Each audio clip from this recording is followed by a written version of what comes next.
fog lifted at dawn to reveal the sheer, jagged cliffs of Isla de Cambridge.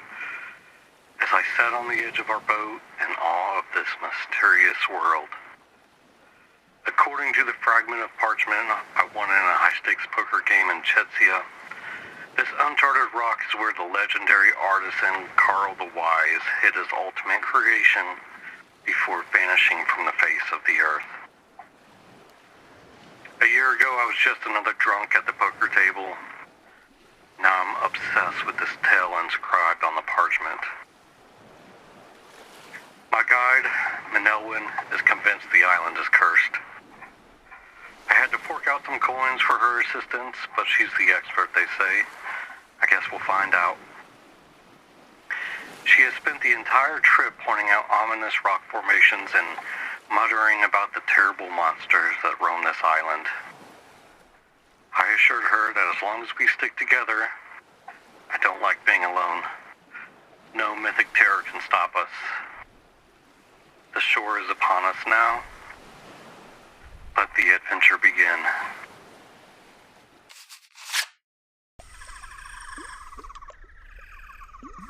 Day 4, alone.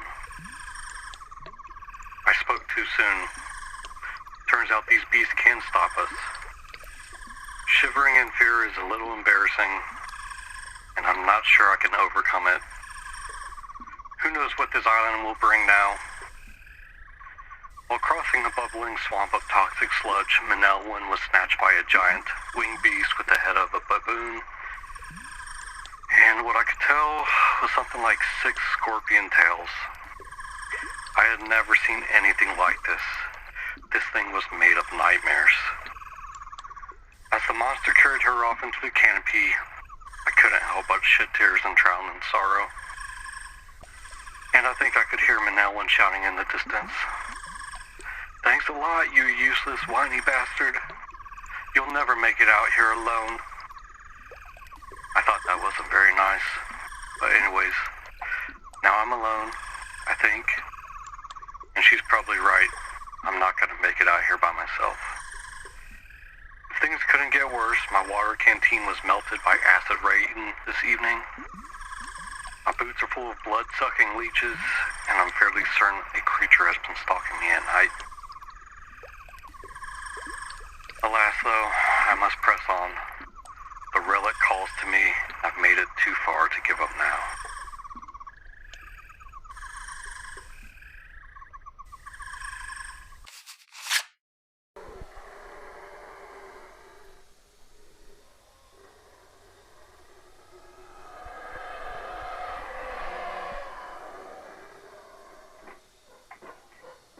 Day 8. The beasts have awakened. I stumbled upon ancient moss-covered ruins deep in the jungle today. I spent hours deciphering stone tablets embedded in the temple walls. I never knew I was this smart to figure those weird drawings out, but I meticulously translated the intricate glyphs. Patrons, craftsmen, laborers, architects. What does this all mean? This can't be what I think it is. Luckily, I was able to translate it before I was ambushed by a pack of, well, what looked like giant armadillos. Desperate, I remembered the glowing stone tablet I found yesterday and the inscription that was on it. When the leader acts, all must follow. I had no other choice. Will this magic work? There's no way. I struck a heroic pose, pointed assertively toward a nearby cliff and yelled, "I'm your leader. You must follow. Please and thank you." To my utter astonishment, it worked. The entire pack of ravenous beasts stopped, looked at each other, nodded in agreement, and dutifully marched off the cliffside. Now they were dead giant armadillos. Who's the whiny little bastard now, Elwin? I'm kind of a big dealio among the big armadillos. Man, I'm hilarious. Wait, why am I talking to myself? Oh, this jungle's getting to me.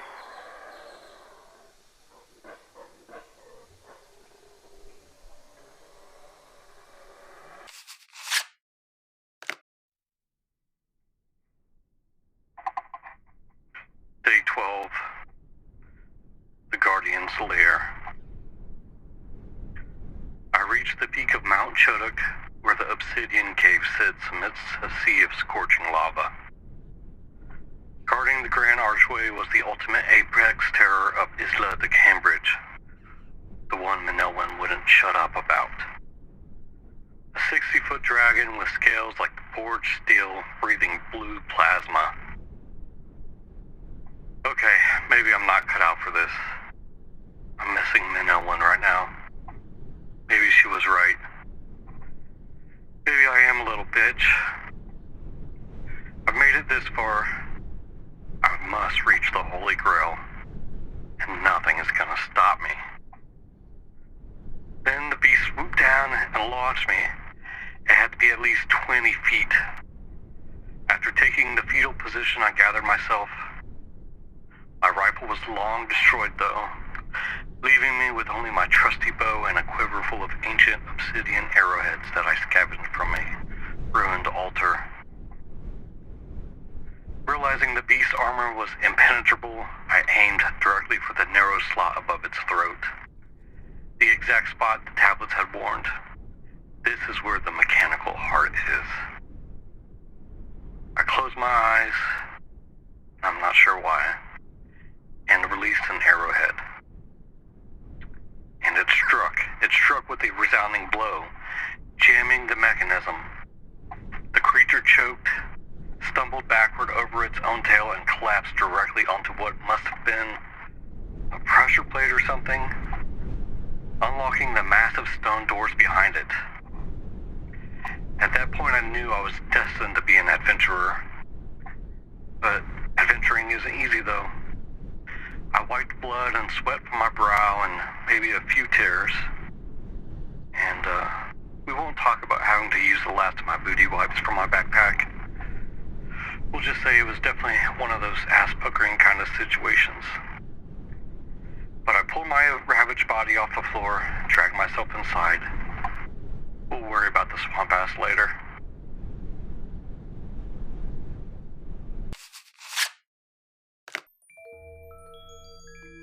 Day 14, the Holy Grail. Words fail me. In the center of the subterranean vault, bathed in ethereal sunlight, stood a pedestal of polished obsidian. Damn, what's up with all this obsidian? Anyways, resting upon it wasn't the Ark of the Covenant, nor the Fountain of Youth, nor the lost gold of El Dorado. Those were treasures of the past. I came here for the real Holy Grail, something so intriguing that no one dares seek its truth or mentions its powers. This is what I've been dying for, or almost died, I guess. It was a pristine, unopened, unpunched, black box edition of Glory to Rome. Still in its original factory shrink wrap. Oh, yes. I fell to my knees and wept again. Jeez, pull yourself together. Make Manelwin proud. And now, even more importantly, I can finally show that asshole Jerry at the next game day that he's not the only one who can have the rarest and most deluxified components. The corners were razor sharp, not a hint of shelfware, not even a crease on the clamshell insert. Do you have any idea what this commands on the secondary market? I thought to myself. Rights entanglements, the legendary out-of-print misery that has plagued the world for decades. And here it sat, safe from dampness, water damage, and Jerry. I'm gonna show Jerry. I'm the motherfucking game master now.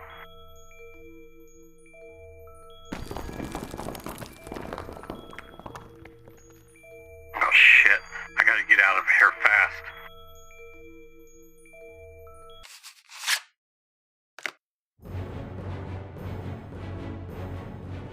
Day 15, the return. The island began to self-destruct the moment I lifted the box from its pedestal. Volcanoes erupting, temple ceilings collapsing, poison gas filling the air. At least I think it was poison gas. Could have been my ass. I dove into the ocean, swam 4 miles through shark-infested waters, used only my left arm. Right with keeping the game elevated above water, of course. Nothing's going to stop me from being the talk of game night now. And luckily, there was a passing cargo ship. Perfect. I hailed. Okay, maybe I wailed. The crew just laughed, but they brought me aboard. They think I'm nuts. What kind of person goes to great lengths to find a box of cardboard and plastic? No one would do such a thing, right?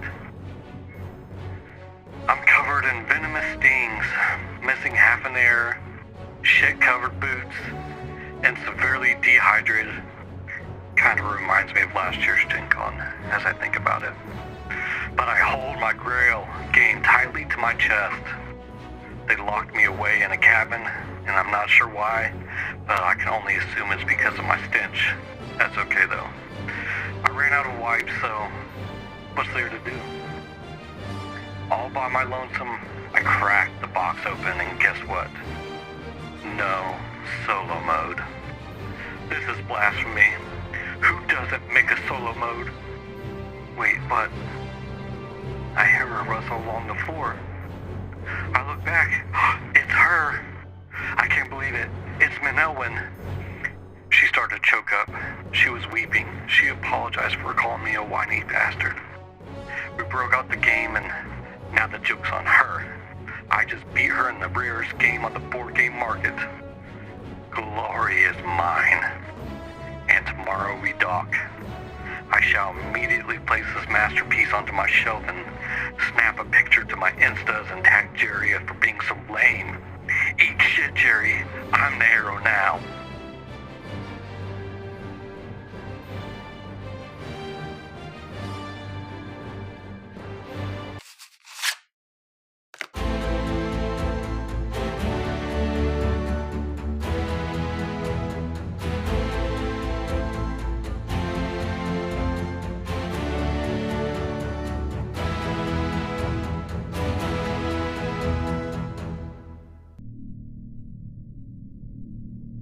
Hey everyone, and welcome back to another episode of TPTOC.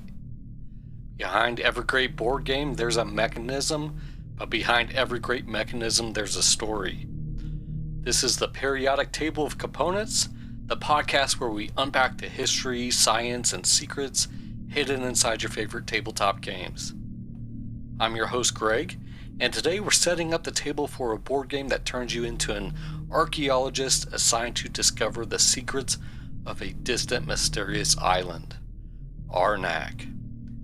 This is a game called Lost Ruins of Arnak, and it brings the feeling of exploration onto the table with a fantastic pulp art setting while holding true to similarities of real-world expeditions, and of course, our pulp culture tropes like Indiana Jones and Tomb Raider.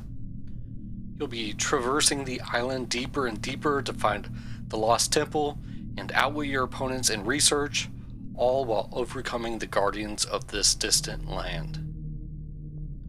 In the game Lost Ruins of Arnak, you're an archaeologist who will be loading their backpack with items and gear to make your expedition successful, with the hope of finding magical relics and eventually the lost temple of Arnak.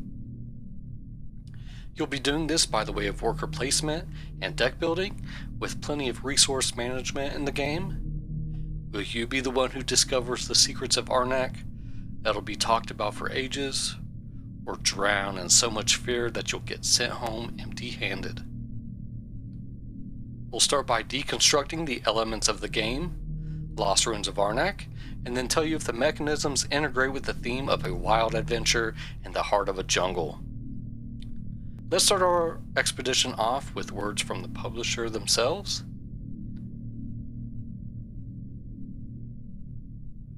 On an uninhabited island in uncharted seas, explorers have found traces of a great civilization. Now you will lead an expedition to explore the island, find lost artifacts, and face fearsome guardians, all in a quest to learn the island's secrets. Lost Ruins of Arnak combines deck building and worker placement in a game of exploration, resource management, and discovery. In addition to traditional deck builder effects, cards can also be used to place workers, and new worker actions become available as players explore the island. Some of these actions require resources instead of workers, so building a solid resource base will be essential. You're limited to only one action per turn, so make your choice carefully. What action will benefit you most now? And what can you afford to do later, assuming someone else doesn't take the actions first? Decks are small, and randomness in the game is heavily mitigated by the wealth of tactical decisions offered on the game board. With a variety of worker actions, artifacts, and equipment cards, the setup for each game will be unique, encouraging players to explore new strategies to meet the challenge. Discover the Lost Ruins of Arnak. Lost Ruins of Arnak is a worker placement, deck building, and resource management game designed by Elwin and Min and published by CGE in 2020. Andrei Herdena, Yuri Kus, Filip Mormak, Jakub Politzer, František Sedlacek, and Milan Vevron provided their talents for the art, which brings this game to life by using fantastical pulp fantasy art with Indiana Jones vibes, bringing out the theme of a distant island called Arnak that's being explored for its lost temple and magical artifacts. Arnak plays 1 to 4 players, with the Board Game Geek community stating it's best at 3. The average time to play is 30 to 120 minutes and is recommended for those 12 years and older. The average complexity weight, according to BGG, is 2.93, which leans towards the medium side of complexity. And common mechanisms found within this game are worker placement, deck building, track movement, multi-use cards, and resource management. There's quite a bit of expansion content that has been released so far, which include Soothsayer's Runes promo card, Saxophone promo card, The Search for Professor Kutil, Expedition Leaders, Solo mini expansions, Alicorn promo card, The Missing Expedition, Rat promo card, Twisted Pass, and Surprise Shipment. You can currently play this game digitally on Board Game Arena, and there's currently a Steam app in development for this game. Those are the highlights of the game in general, but there's much more ahead. Today we'll be looking at the game elements, where we set the scene for the overall gameplay and theme. Next we'll dive into the history and science of archaeology, notable expeditions and their leaders, interesting artifacts of the past, and the science of evolution of island animals. Exploration, adventure, and the study of our past is a fascinating topic, and we all love adventure movies like Indiana Jones and National Treasure. So if you like interesting history and want to learn more about famous expeditions and the real artifacts we found so far, and are interested in learning the rules of this game, then you've stumbled across the right podcast. We'll get into the rules of the game after the history, followed by the mechanical integration of the theme. We'll finish up with our rating, where we rate all of these on the thematic scale, and help you decide if this is the game for you and your group to tell those next stories at the table. If this is your first time here at TPTOC, our thematic scale is the rating system where we rate the thematic integrations of gameplay on a scale of 1 to 5, 1 being the theme is completely pasted on, 2 is there are some surface level dressings of the theme, 3 has functional harmony with the theme generally coming through, 4 is assigned to those that are deeply immersive, and 5 being a narrative masterpiece. Before we get too far, thanks for joining in today, and I hope you enjoy learning about the fascinating topic and the gameplay and mechanisms of Lost Ruins of Arnak. Without further ado, let's get our backpacks ready, our boots strapped on, some booty wipes, and our jeeps loaded, and get into the elements of the game.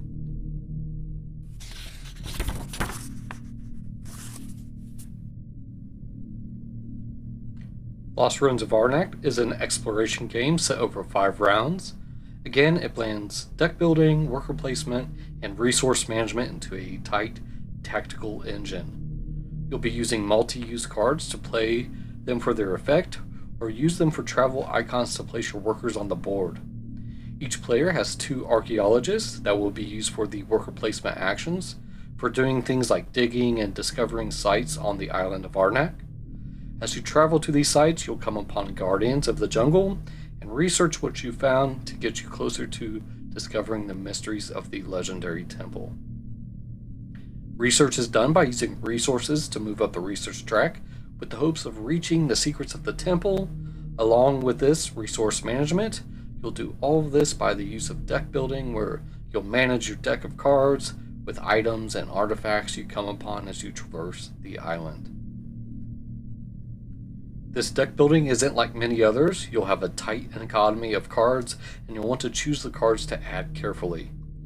Exploring this island doesn't come easy, so you'll gain fair cards that clog up your deck if you don't tread carefully, and only the one who's brave enough to explore the deep jungle and take the time to write down their discoveries while planning the use of their resources will become the victor. Okay, so if you've played Arnak before, you know it captures the feeling of exploration and adventure. It has the feeling of ever-growing efficiency as you make your way through the rounds, with fun worker placement and hand management we all love, and a massive deck of different items for your expedition. But if you haven't played Arnak before, no worries. You don't need to know the rules to enjoy the history you're about to learn and the rules of play. Hopefully by the end of this episode, you'll have a better understanding of all this, and if it's right for you and your collection. With that quick overview of what you'll be doing in the game out of the way, let's start off things by getting into all things about exploration and archaeology.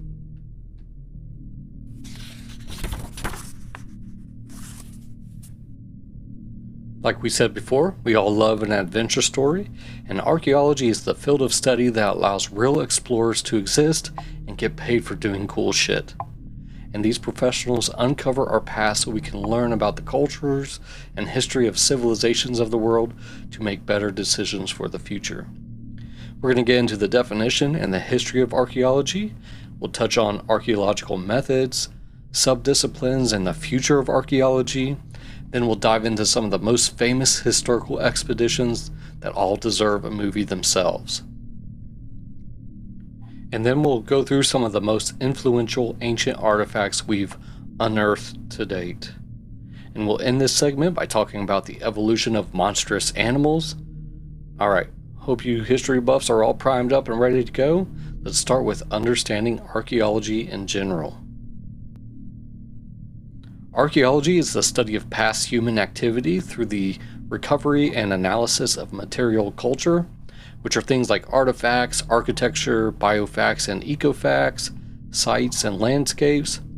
It spans from human prehistory, starting with the earliest stone tools around 3.3 million years ago, up to the recent past. Archaeology is distinct from paleontology, which studies fossil remains of extinct species rather than human activity.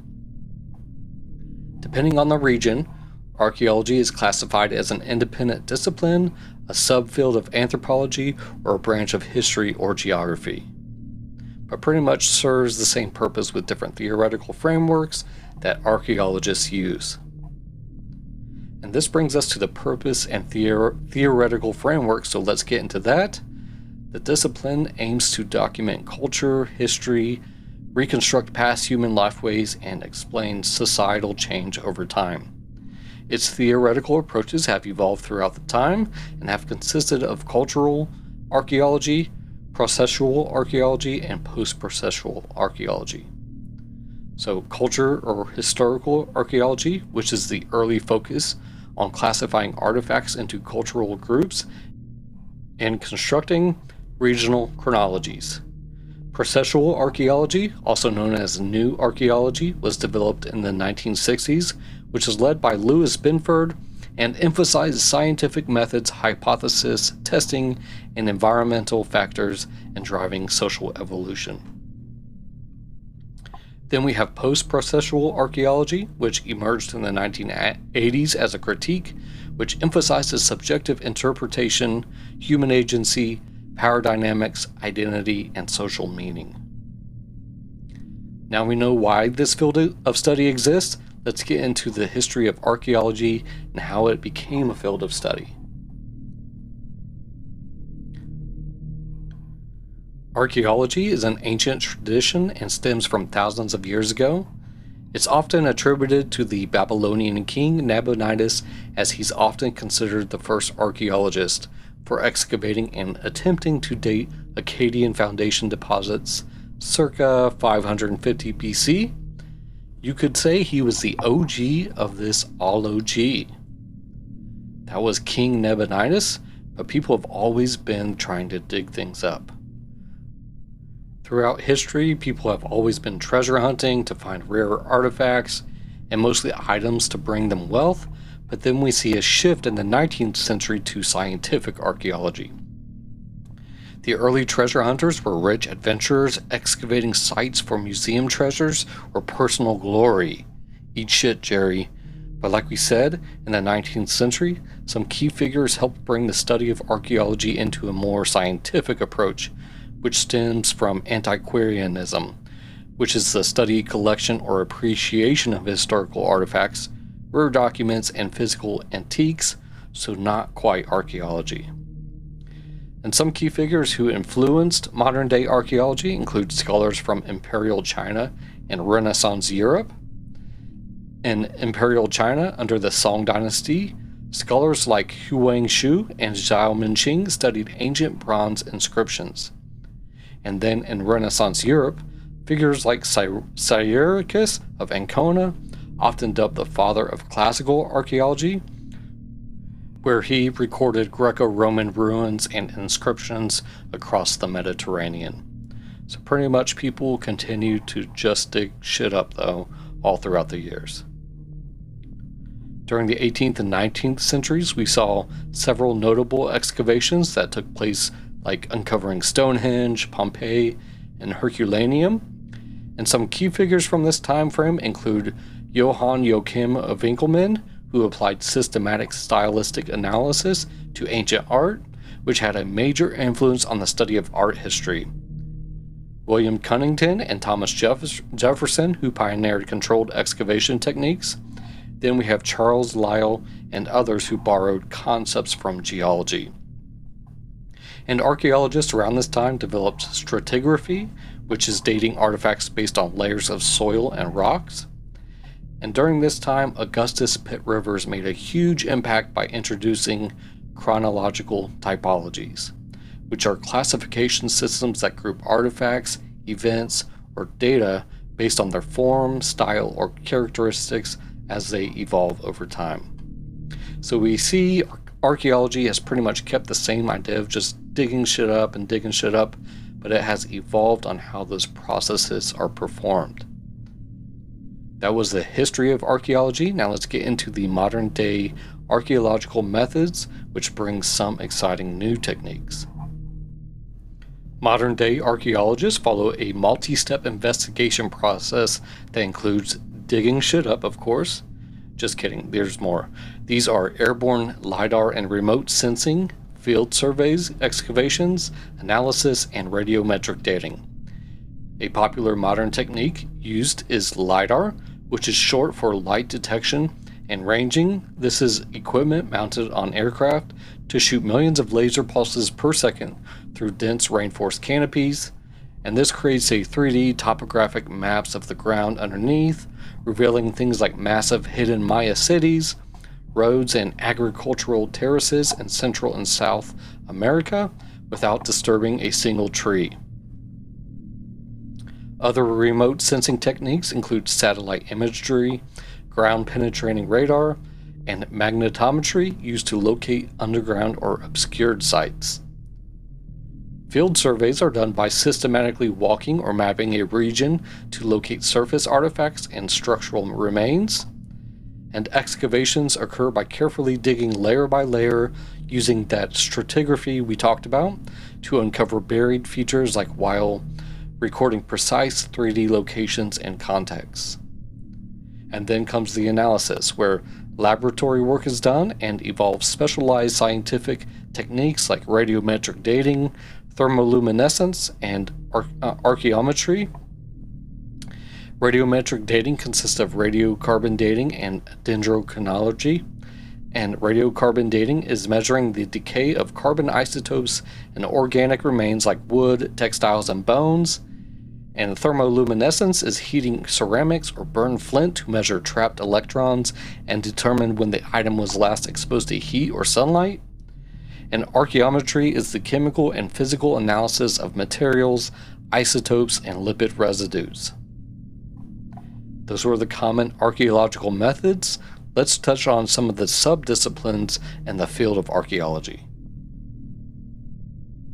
Bioarchaeology and zooarchaeology is the studying of human and animal remains. Historical archaeology focuses on cultures that possessed written records to complement or critique documentary history, and ethnoarchaeology and experimental archaeology is studying living societies or replicating ancient techniques like flint knapping and ancient pottery to understand past behaviors.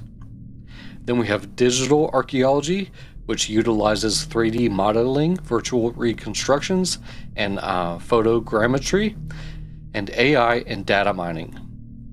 Cultural resources management, or CRM, and cultural heritage management is archaeology conducted ahead of modern construction, highway building, or public developments to protect threatened heritage sites, which pretty much makes up the majority of professional work today. So if you decide to get into archaeology, it sounds like you'll be doing a lot of surveying for construction projects, which that's unfortunate because I thought archaeology you were going to be like Indiana Jones, but anyways. Archaeology has also been brought into the sphere of contemporary issues, and the field is undergoing some challenges currently, which brings us to common issues of today that are huge problems for the world of archaeology. First is pseudo-archaeology, which is the unscientific or sensationalized claims about the past, like alien involvement in building monuments.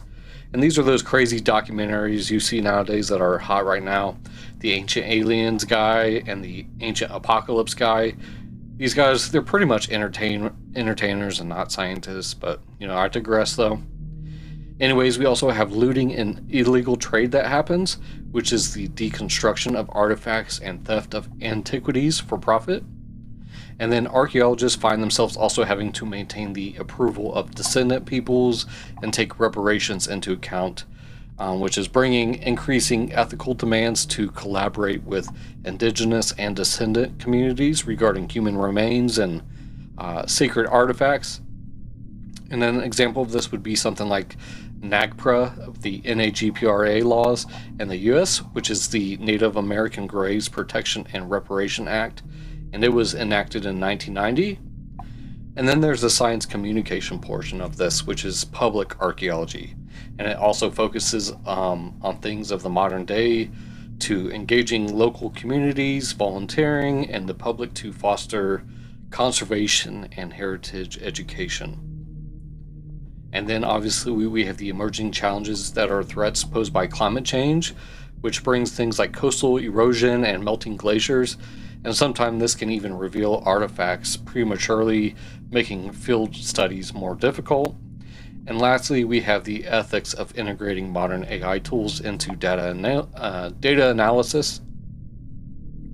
And that was the ins and outs of archaeology in general, so let's get into some of the most notable historical expeditions here, which are some pretty cool stories for sure, in my opinion. So we're just going to tackle some of these in chronological order.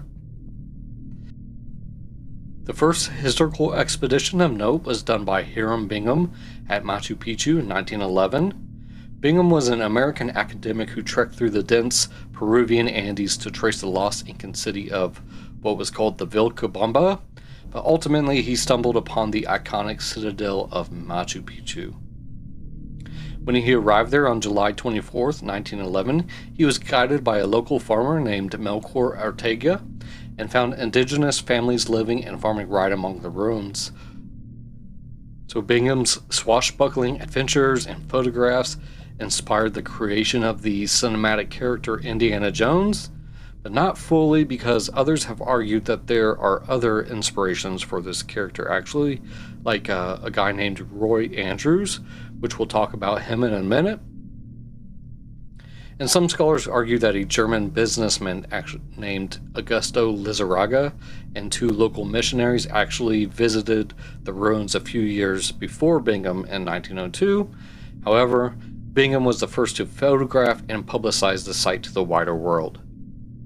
In 1913, his findings were so fascinating that National Geographic dedicated an entire issue of their magazine to the discovery, instantly making both Bingham and the ruins world famous.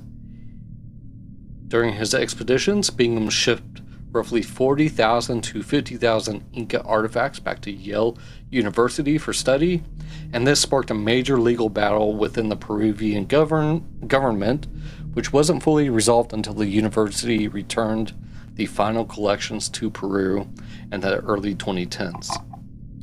And following this expedition, Bingham went into politics, and in 1925 he briefly set a record for the shortest term as governor of Connecticut, serving for just a single day before resigning to take a seat in the U.S. Senate.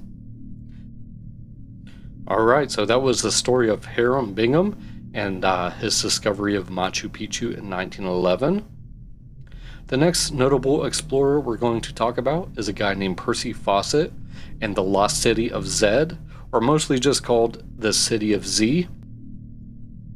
Colonel Percy Fawcett was on the hunt for the Lost City of Z in 1925, and he was a famous British explorer driven by tales of a mythical golden city in the Amazon, and then he later vanished along with his crew, searching for this ancient civilization. And his tragic disappearance during his final expedition to the Zhengzhou region remains one of history's greatest mysteries. I guess it's probably draining to be named Colonel Fawcett.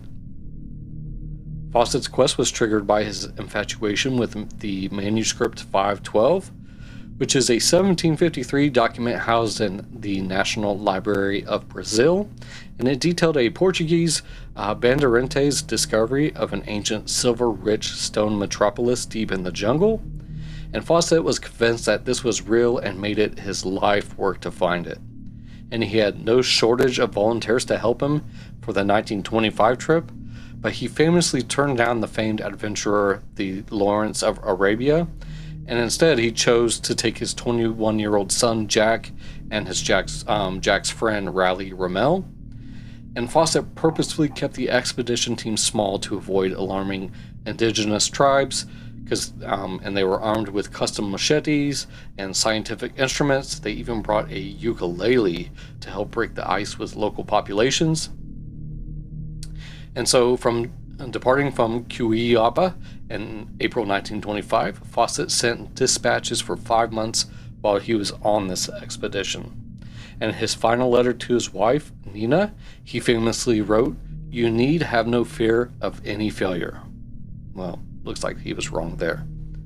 So for decades, historians dismissed Fawcett's claims of an Amazonian civilization as madness.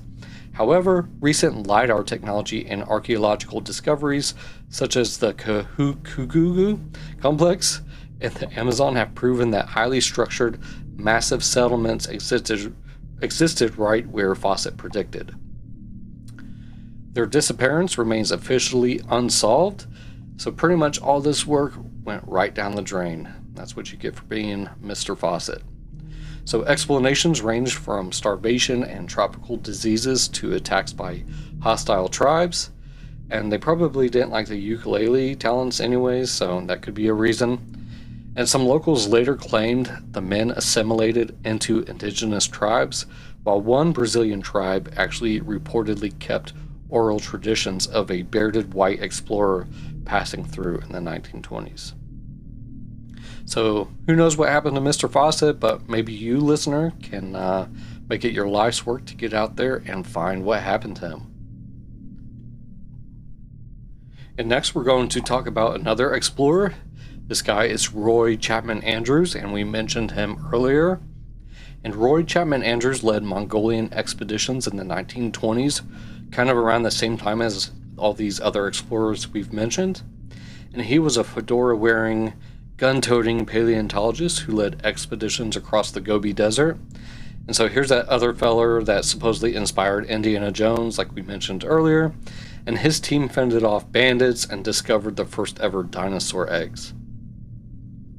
And to traverse the harsh Gobi Desert, Andrew's team relied on advanced motorized caravans supported by a fleet of Dodge cars and a backup truck to carry supplies and hundreds of gallons of gasoline, of course. And in 1923, the team discovered the first fossilized dinosaur nest in history at the Flaming Cliffs, putting to rest the scientific debate about whether dinosaurs laid eggs or birthed live young. And the primary goal of the expeditions was actually to find the fossilized origins of early mankind in Central Asia, but they never found the human ancestors, but eventually stumbled upon the world's richest dinosaur and prehistorical mammal fossil deposits instead. Andrews actually started his career at the American Museum of Natural History in New York. He first started sweeping floors and then ultimately worked his way up to become the director of the entire institution in 1935. So talk about a promotion there. And that was the story of Chapman and his exploration into the Gobi Desert. Our last expedition takes us back across the pond and quite a few years later. And this is another notable expedition that was called the Amazon River Measurement Expedition. And the Amazon River Measurement Expedition of 2024, it was a famous expedition to measure the distance it takes to get internet shopping goods across the water in less than 2 days.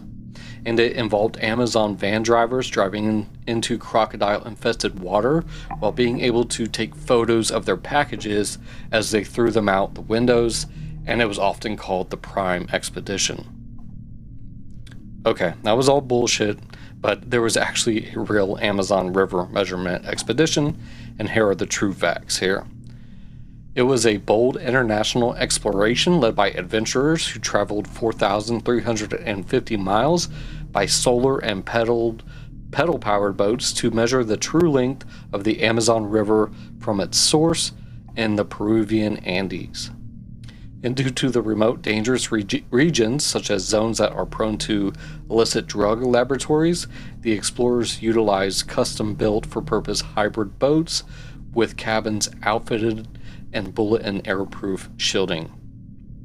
And the exact length of the Amazon changes depending on which feeder stream is declared the true origin, so the expedition mapped and tracked the furthest year-round flowing source to precisely redefine the river's total length. So, not as cool as our early 20th century explorers, but still a pretty major feat in recent years. And you may have noticed that all these stories revolve around men.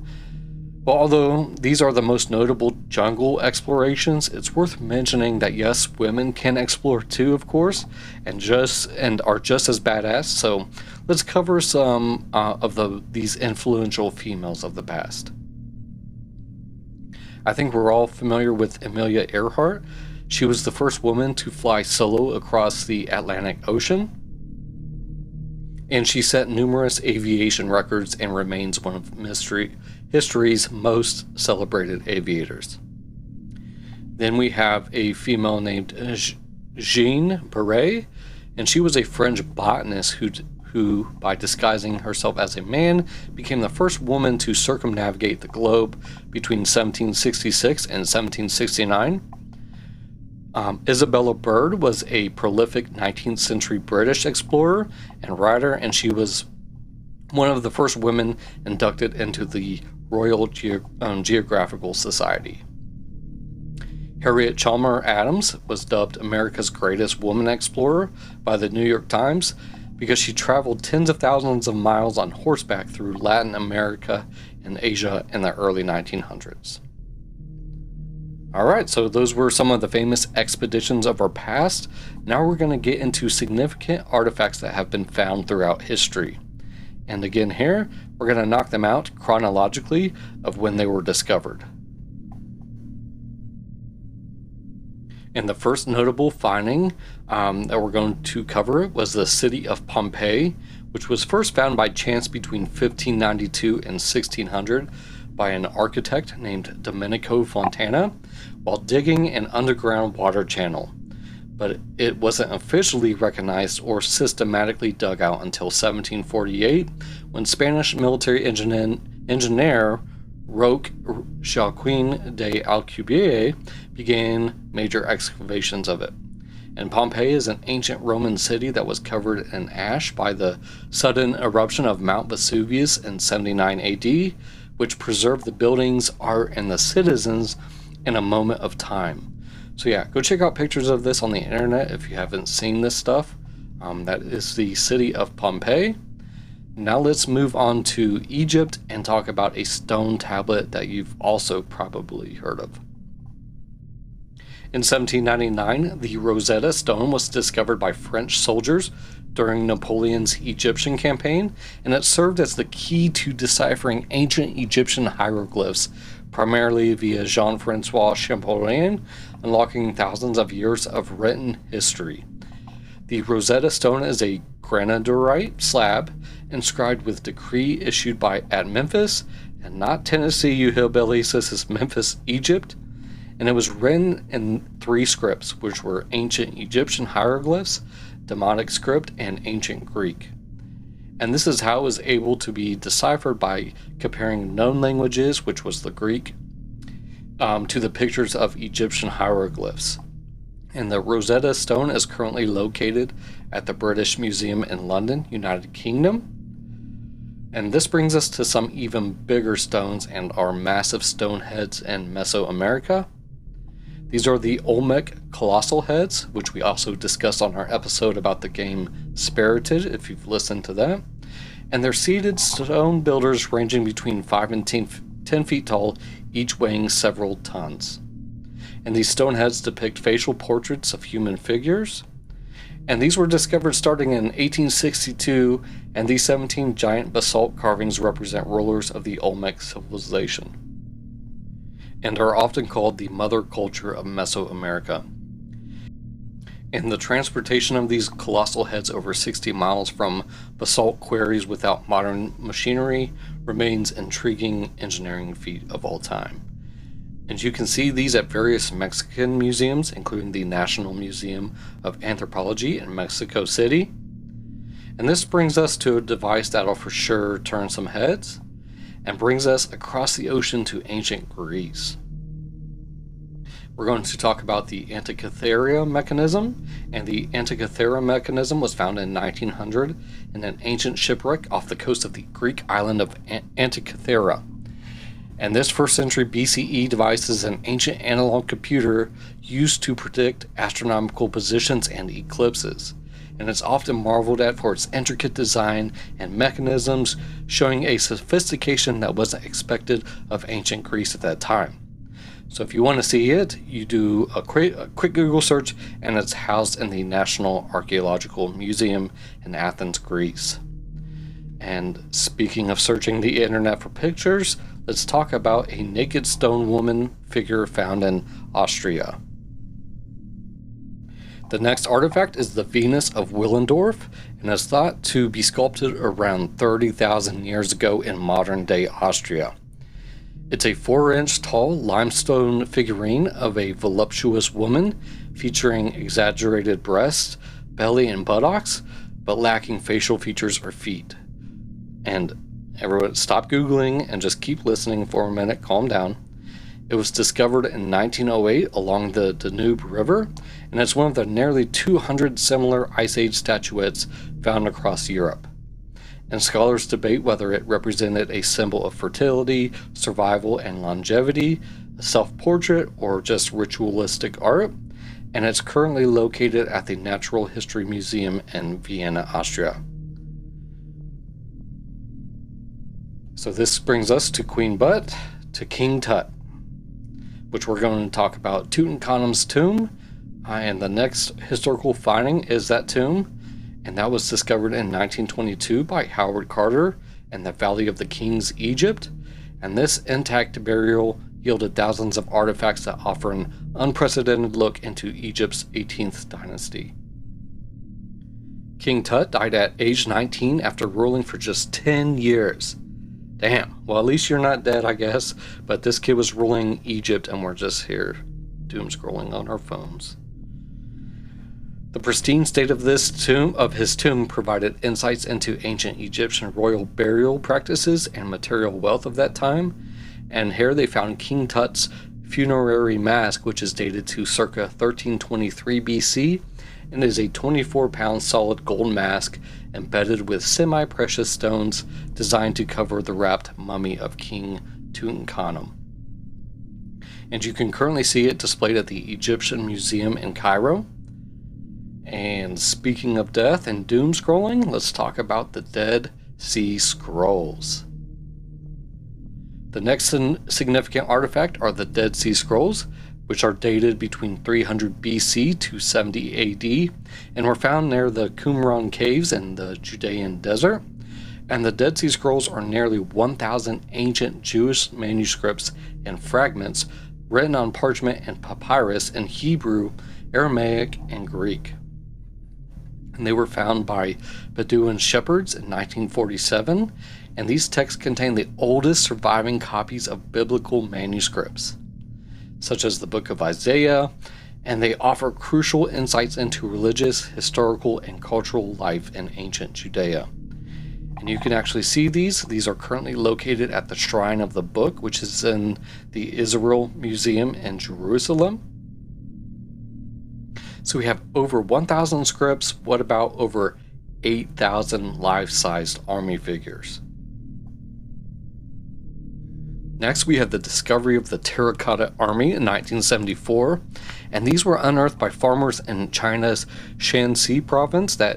And this massive collection of life-size clay soldiers, which guard the tomb of Emperor Qin Shi Huang, and provides insight into China's ancient military organization. And the Terracotta Army is dated circa 210 to 221 BC, and there are thousands of life-size terracotta figures depicting soldiers, horses, and chariots arranged in military formation. And they're currently located in Emperor Qin Shi Huang's mausoleum museum in Xi'an, China. And not too far from this, we have the Great Wall of China, which brings us to a very recent find of the past year or so. And this is the Great Wall of China artifacts. During a brick-by-brick restoration project along the Zhangku section of the Great Wall near Beijing in 2025, covering 3 watchtowers and connecting walls, archaeologists uncovered a remarkable cache of artifacts, offering insights into both the military operations and daily lives of the soldiers and laborers who once inhabited the wall. And some of the key discoveries and highlights from this excavation are a 1632 Ming Dynasty cannon, living quarters, remains of crops, medicinal plants, and butchered animal bones, 28 turquoise artifacts, and even inscribed bricks within the Great Wall. And this excavation and study is still underway, but I do recommend you check out the recent news articles on this. Alright, so those were a few notable artifacts of our human history. I'm sure there's plenty more amazing pieces that I didn't cover, and if there's something you would like to mention, go ahead and throw that in the comments of an amazing artifact you think of the past.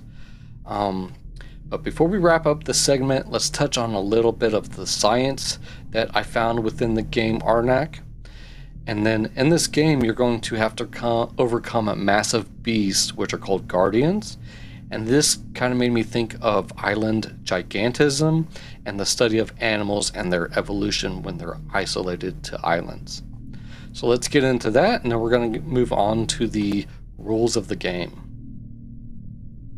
So island evolution occurs a little bit differently when animals are isolated and we see animal gigantism and even animal dwarfism, but tiny little animals wouldn't be very thematic for an adventure story, so we're going to focus mostly on island gigantism. We will discuss a little bit of both though. So, island species either become giants or very small animals depending on the environment and resources. And you ask, why do islands have strange oversized creatures? This is because of what we call the Foster's Rule, or the island rule, and it explains how species on isolated islands evolve differently due to limited resources and a lack of natural predators. Small animals often become huge, which is island gigantism, like the giant tortoise or the extinct Haast eagle, while large animals become smaller, which is island dwarfism. And this was first proposed by Canadian biologist J. Bristol Foster, hence the name Foster's Rule, in 1964 in his Nature paper, The Evolution of Mammals on Islands. The rule provides a unifying framework for two long-observed phenomena that we just discussed, island gigantism and island dwarfism. And the shift is driven by a trade-off between resource availability, predation pressure, and competition within the island. And there are multiple causes of island gigantism, which is ecological release from predators where small mainland animals are usually heavily preyed upon. Resource monopolization and intra-species competition brings larger individuals that can outcompete smaller members of their own species for food, territory, and mates. And then famine resistance, where larger body mass allows animals to store more fat and endure periods of severe weather or food shortages typical of isolated environments. And some notable examples of island gigantism are the Flores giant rat, the dodo bird, the Galapagos giant tortoise, and the St. Helena giant earwig.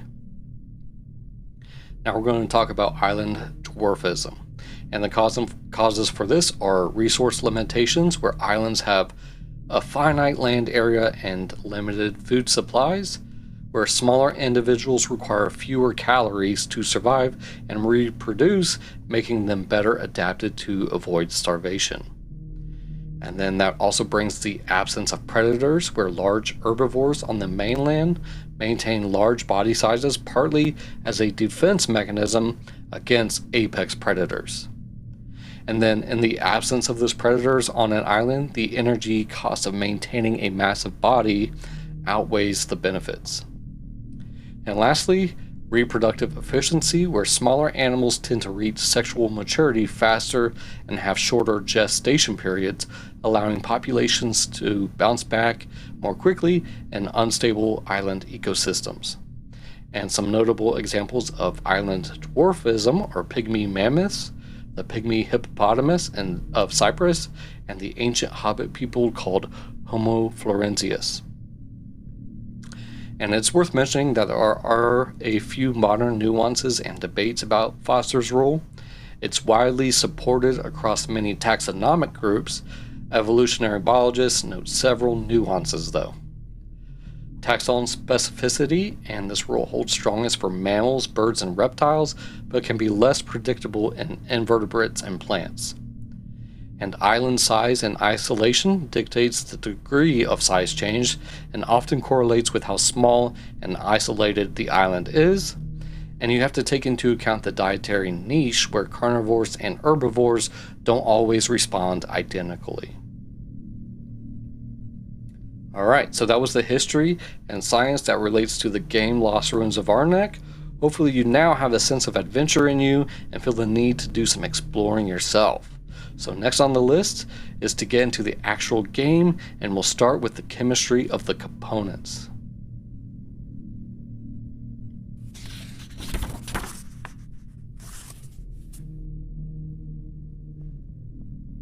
Now it's time to get into all the components that make up this game. As you're opening the box of this modern artifact, you'll find various cardboard tokens, some wooden meeples, a stack of cards, and some very nice plastic resources that are pretty deluxe for a retail board game standards, in my opinion. You'll have a pretty large board that will need to be seated with different tiles and cards. The resource tokens will be put on their own board, and these are used to pay to take certain actions in the game. And of course, there are the player pieces that are used to take worker placement actions on the board to excavate the sites around the island of Arnak. That's a quick overview of the components. Let's get deeper, starting with the main board and the center of the table. And this, of course, is going to allow the other components in the game to make sense as they interact with the board. The main board is a standard size game board and it is double-sided. And the base game comes with two separate possible maps that can be played. There's the Bird Temple side and the Snake Temple side, and they function very similarly but have a few differences when it comes to the research track and the dig site requirements. And our focus today is going to be on the Bird Temple side, which is the standard mode of play and is recommended for your first game, so that's why we're going to just discuss this Bird Temple side. The board's graphic design and layout is in the theme of a distant island, with the island shore near the bottom, and the top is the center of the island you're exploring and moving into to make your discoveries of Arnak. And I'm going to explain the board top to bottom, and we'll get into all the different aspects a little closer after that. At the top of the board are slots for the cards in the game.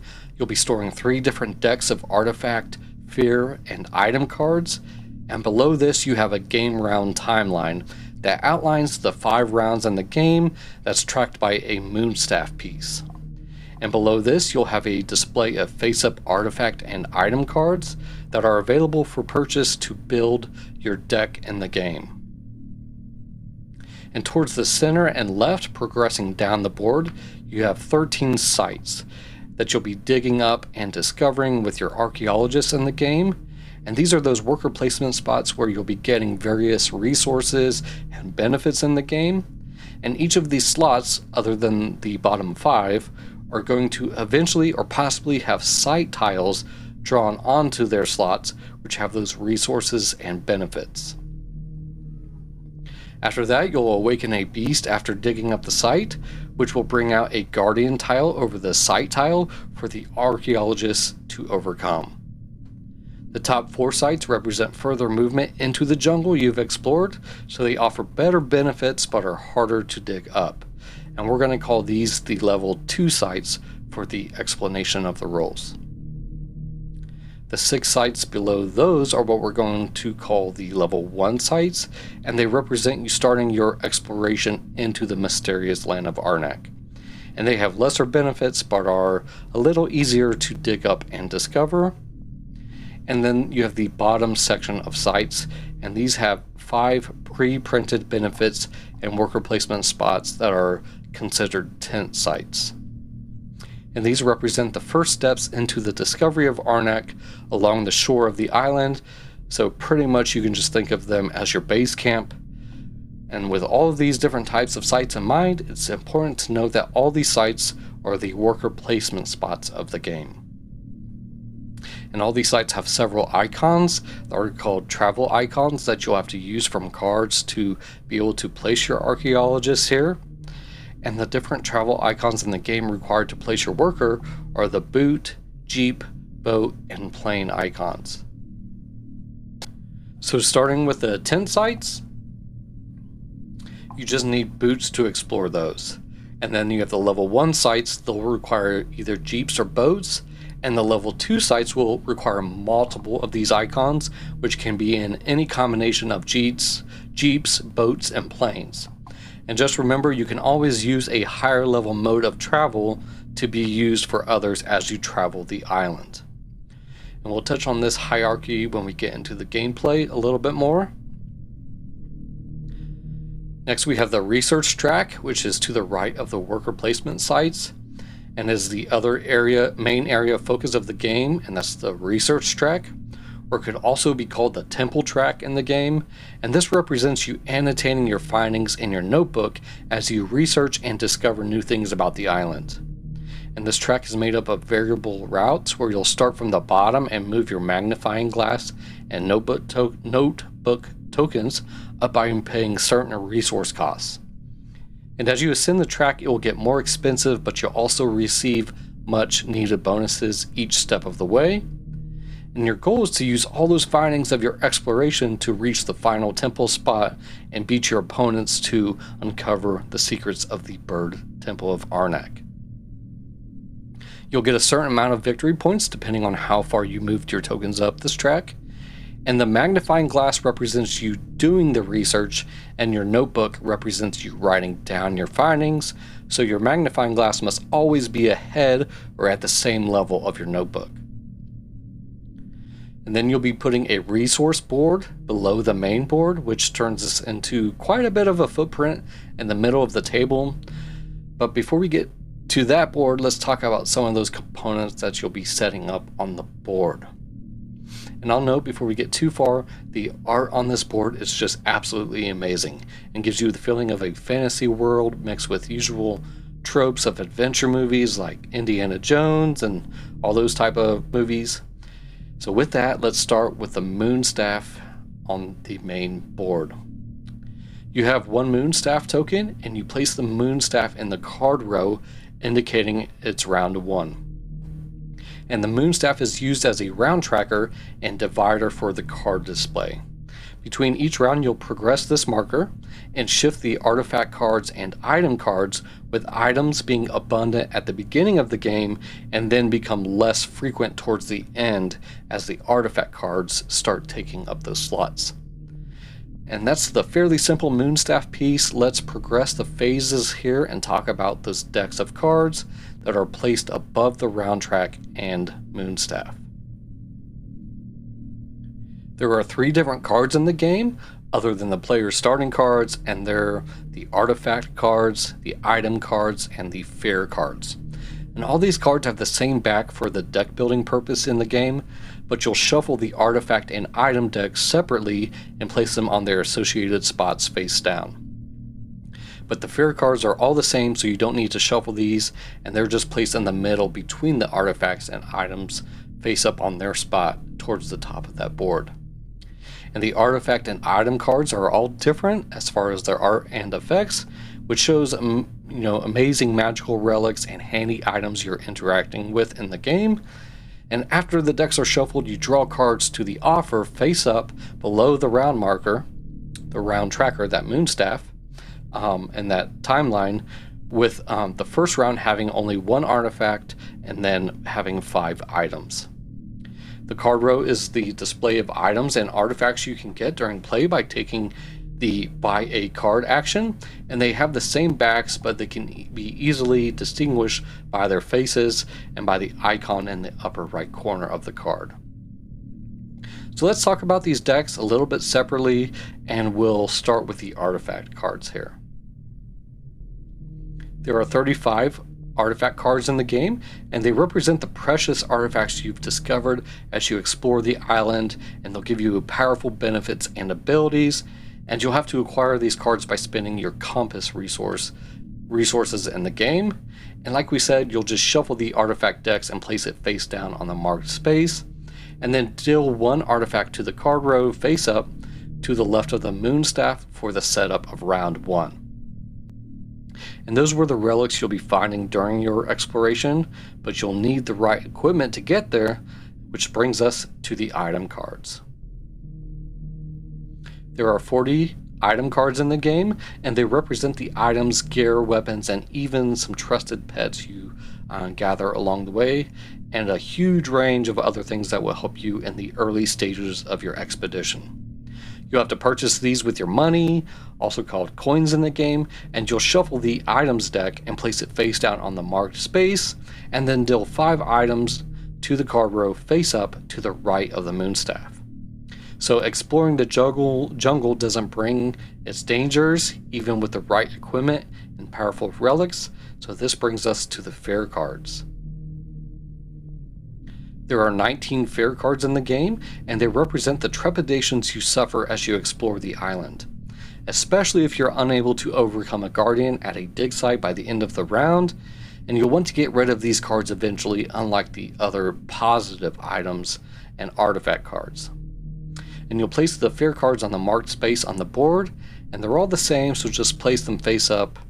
And those were the cards. Now we're going to shift gears and talk about different tiles that interact with the research track, and then we'll get more into the tiles for the sites.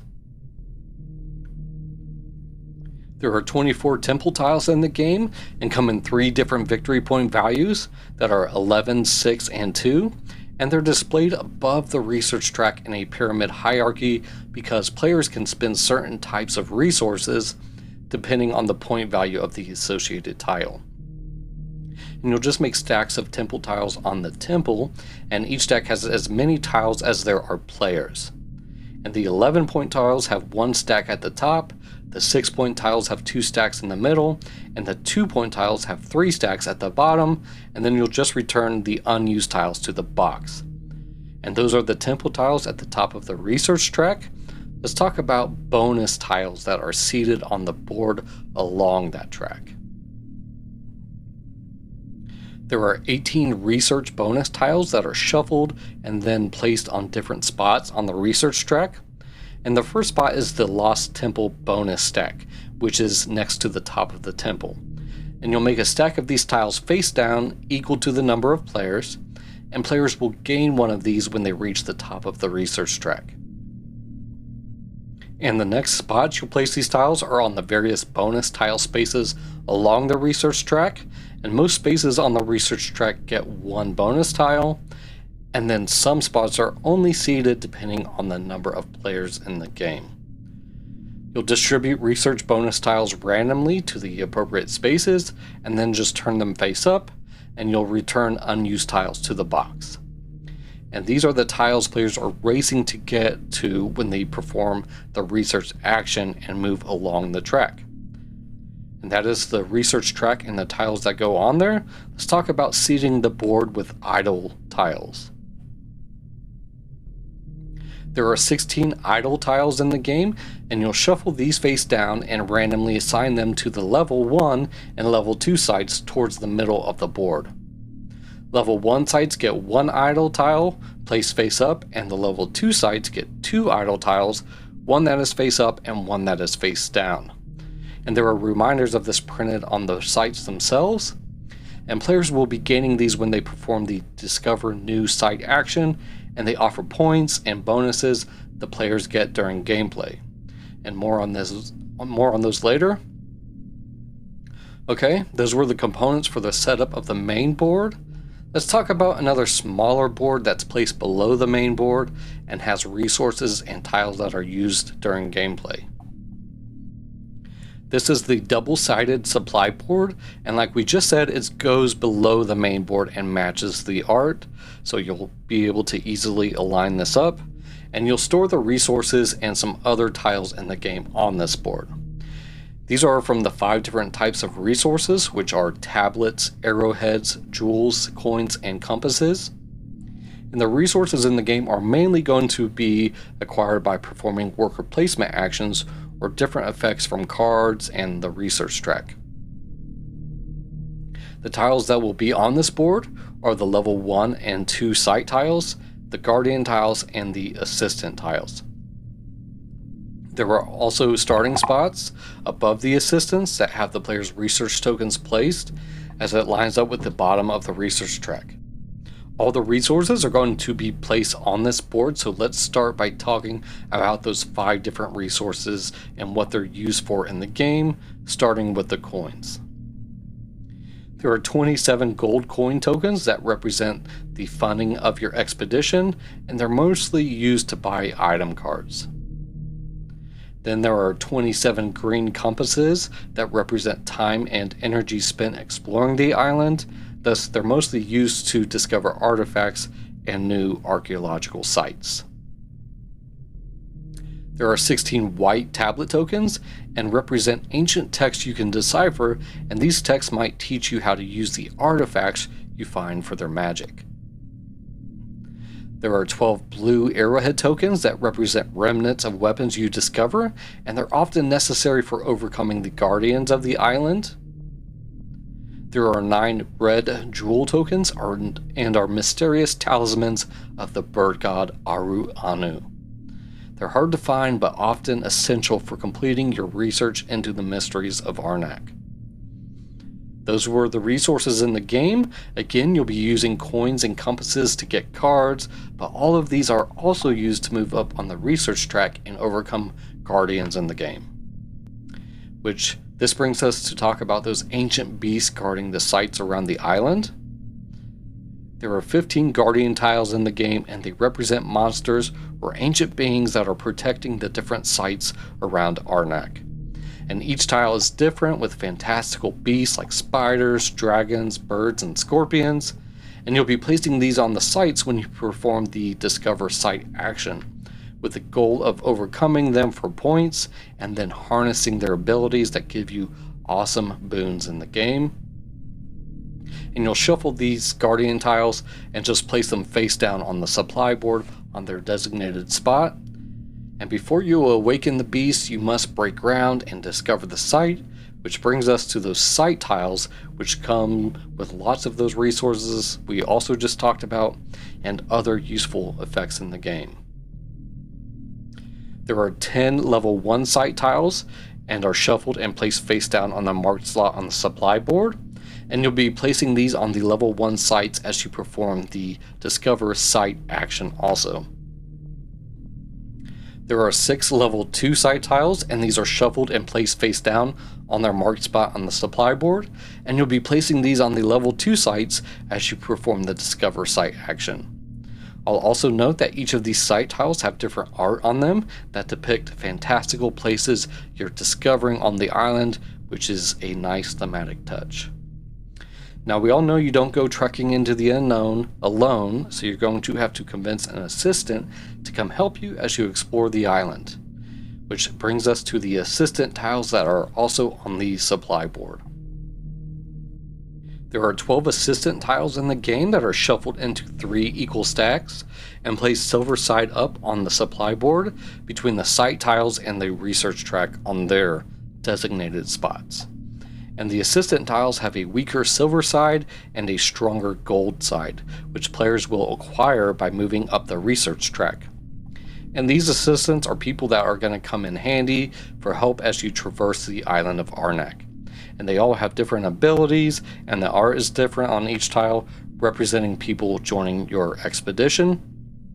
And when you gain them, they'll end up on your player board, which we haven't talked about yet, but we're getting close, because we're going to move on to the player pieces. And the first player piece we'll talk about are the research tokens, because these are put on the supply board along with the other components we just discussed. And they'll be placed on the supply board at the bottom of the research track, and each player has a magnifying glass and notebook that matches their player color. And remember, your magnifying glass moves before the notebook.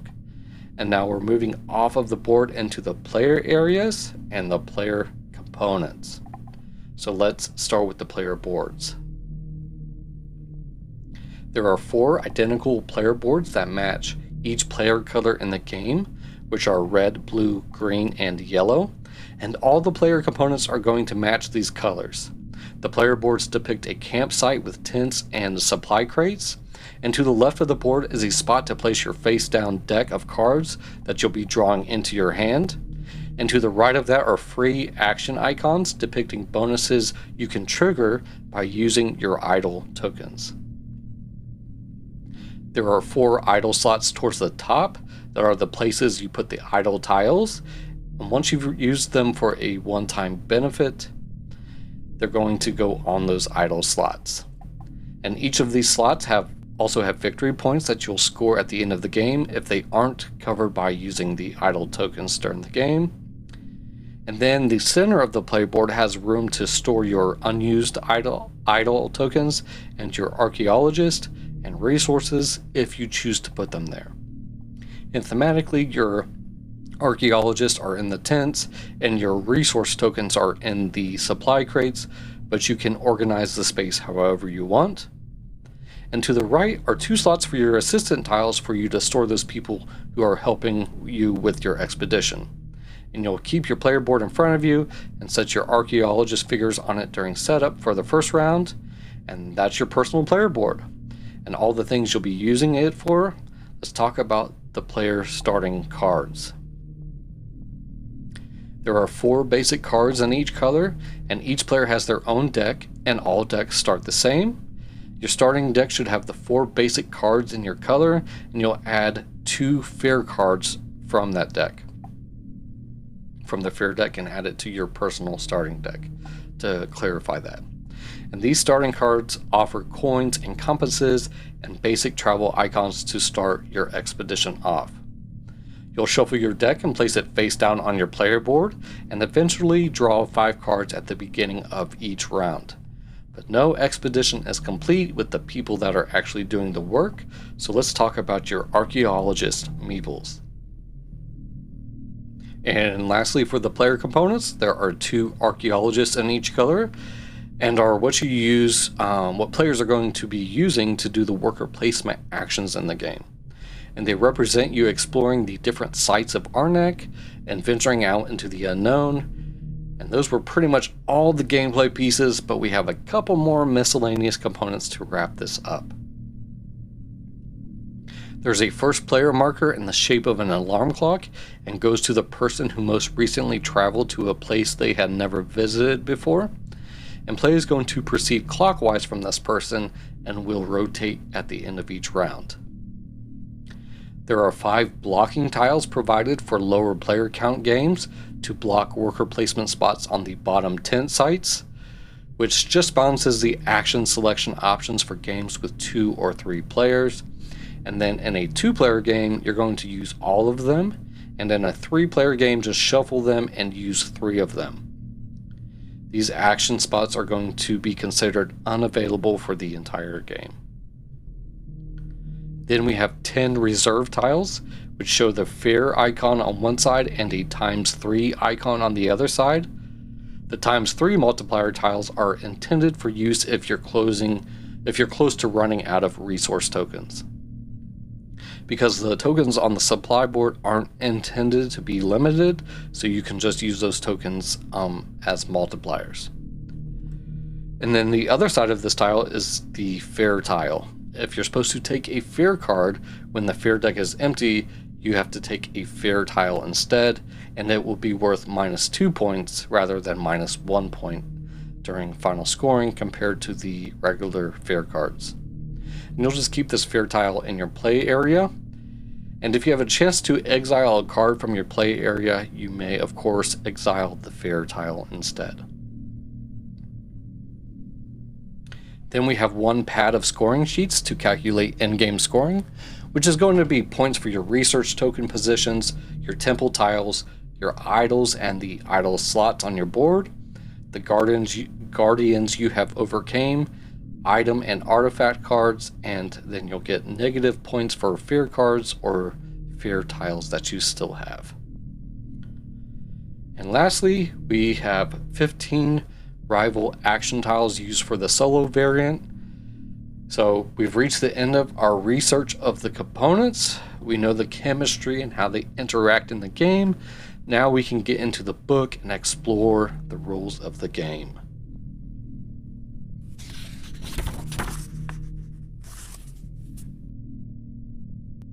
Day 3. After 2 fruitless days of searching empty ocean, a smudge on the horizon, barely discernible among the sparkling waves, gave me a glimmer of hope. As we drew nearer, a flock of brilliant scarlet birds flew toward our vessel, chirping and whistling as though in welcome. Consulting her charts, our navigator assured us that the island was indeed as yet uncharted. Her words supported a hypothesis we all silently shared. Those rugged plateaus, that verdant jungle, this could be Arnak. Your task is to lead an expedition to explore the uncharted island of Arnak and discover the secrets of a vanished civilization.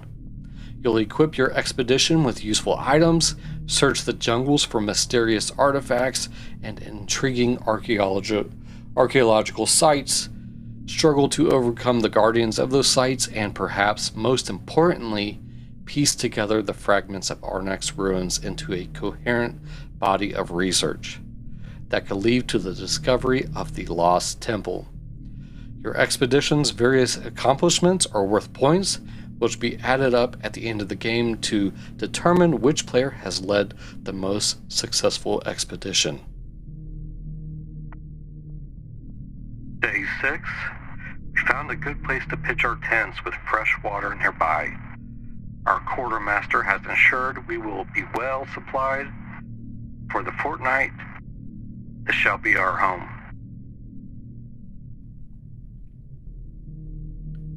The game is played over 5 rounds. Players take turns choosing various actions that help them uncover the secrets of the island. Over the course of the game, more of the island will be explored and more actions will become available. Actions can earn you resources, opportunities, and points, and each round proceeds as follows. All players draw from their decks until they have a hand of 5 cards. Then the players take turns doing actions, and the player with the starting player marker starts. And players take turns clockwise around the table, and you're limited to 1 main action on your turn, plus an unlimited number of free actions. And another thing you can do on your turn is pass, and this is to indicate you're done playing for the remainder of the round, and the other players continue taking turns until all players have passed.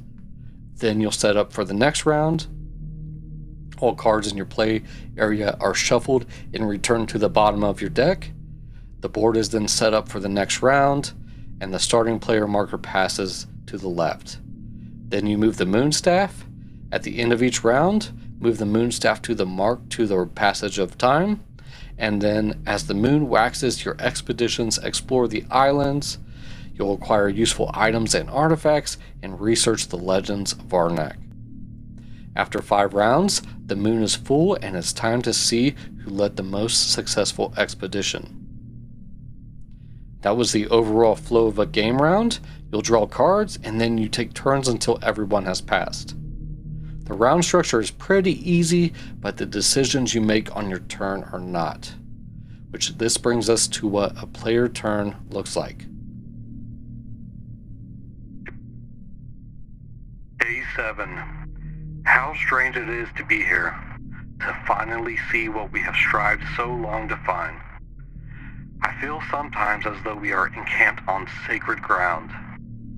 What wonders lie ahead? What dangers? We have no inkling of the secrets this island holds, but we vow to unveil them, and that we shall do. So this is your turn and what it looks like. On your turn, you have several options. Your choices will depend on the cards in your hand and the situation on the game board.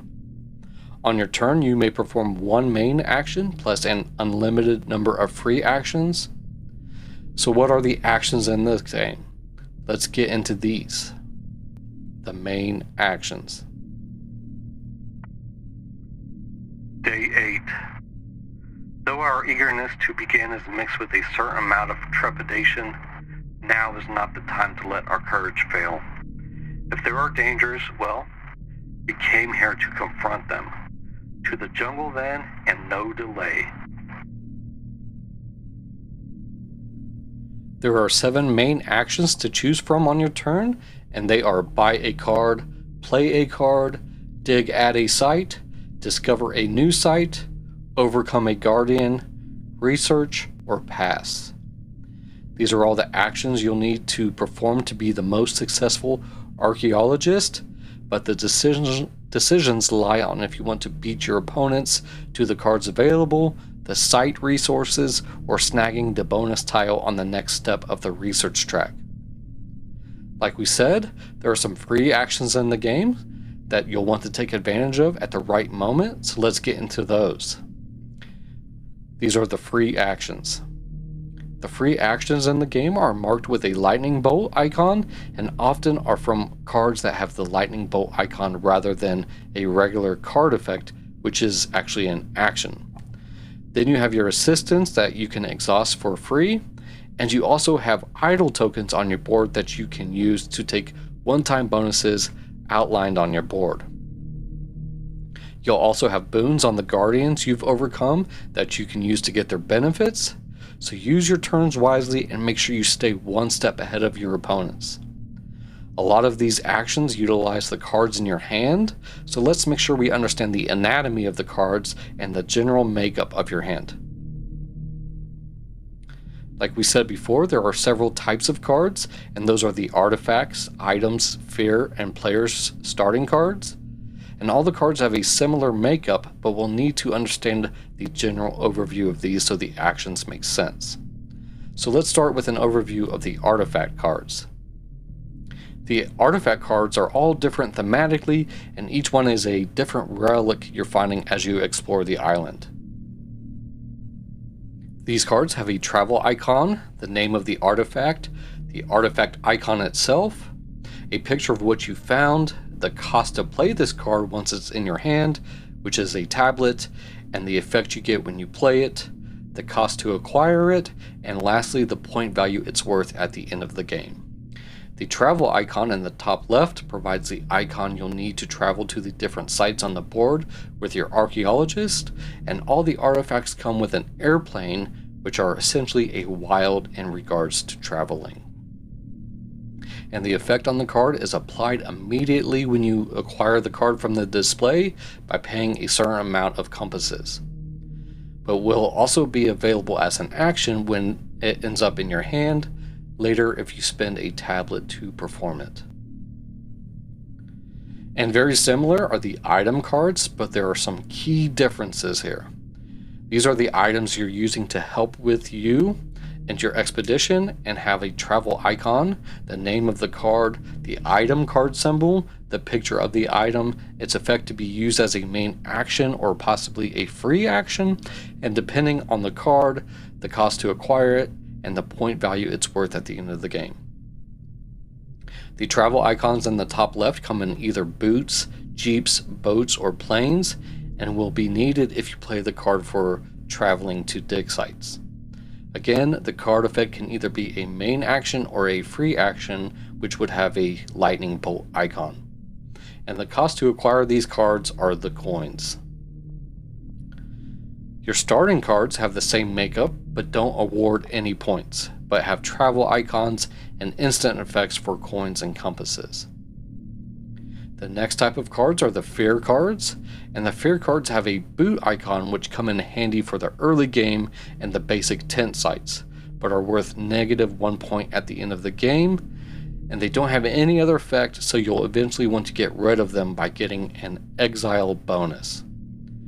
Those are all the cards and their anatomy, and all those travel costs are important in this game, so let's take a second to get into these a little bit deeper. As you'd expect, you can pay a travel cost by spending a card with the icon. You take the card from your hand and put it face up into your play area, ignoring any of its other effects. You can also pay with a higher travel value, such as a plane instead of a boot. If a cost requires 2 icons, you can cover it with travel values from 2 sources, like multiple cards.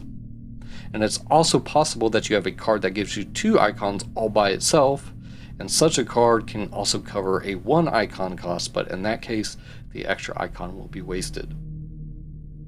And it doesn't carry over to your next turn. You also have the option to hire a pilot as a free action, which is where you can spend 2 coins to generate a plane, which can be used to pay for any travel icon. The travel hierarchy is important to understand in this game, so let's make sure we cover that. You can always pay a cost by spending a higher travel value. This travel hierarchy is also on your quick reference sheet. Again, these travel icons are planes, which are the highest.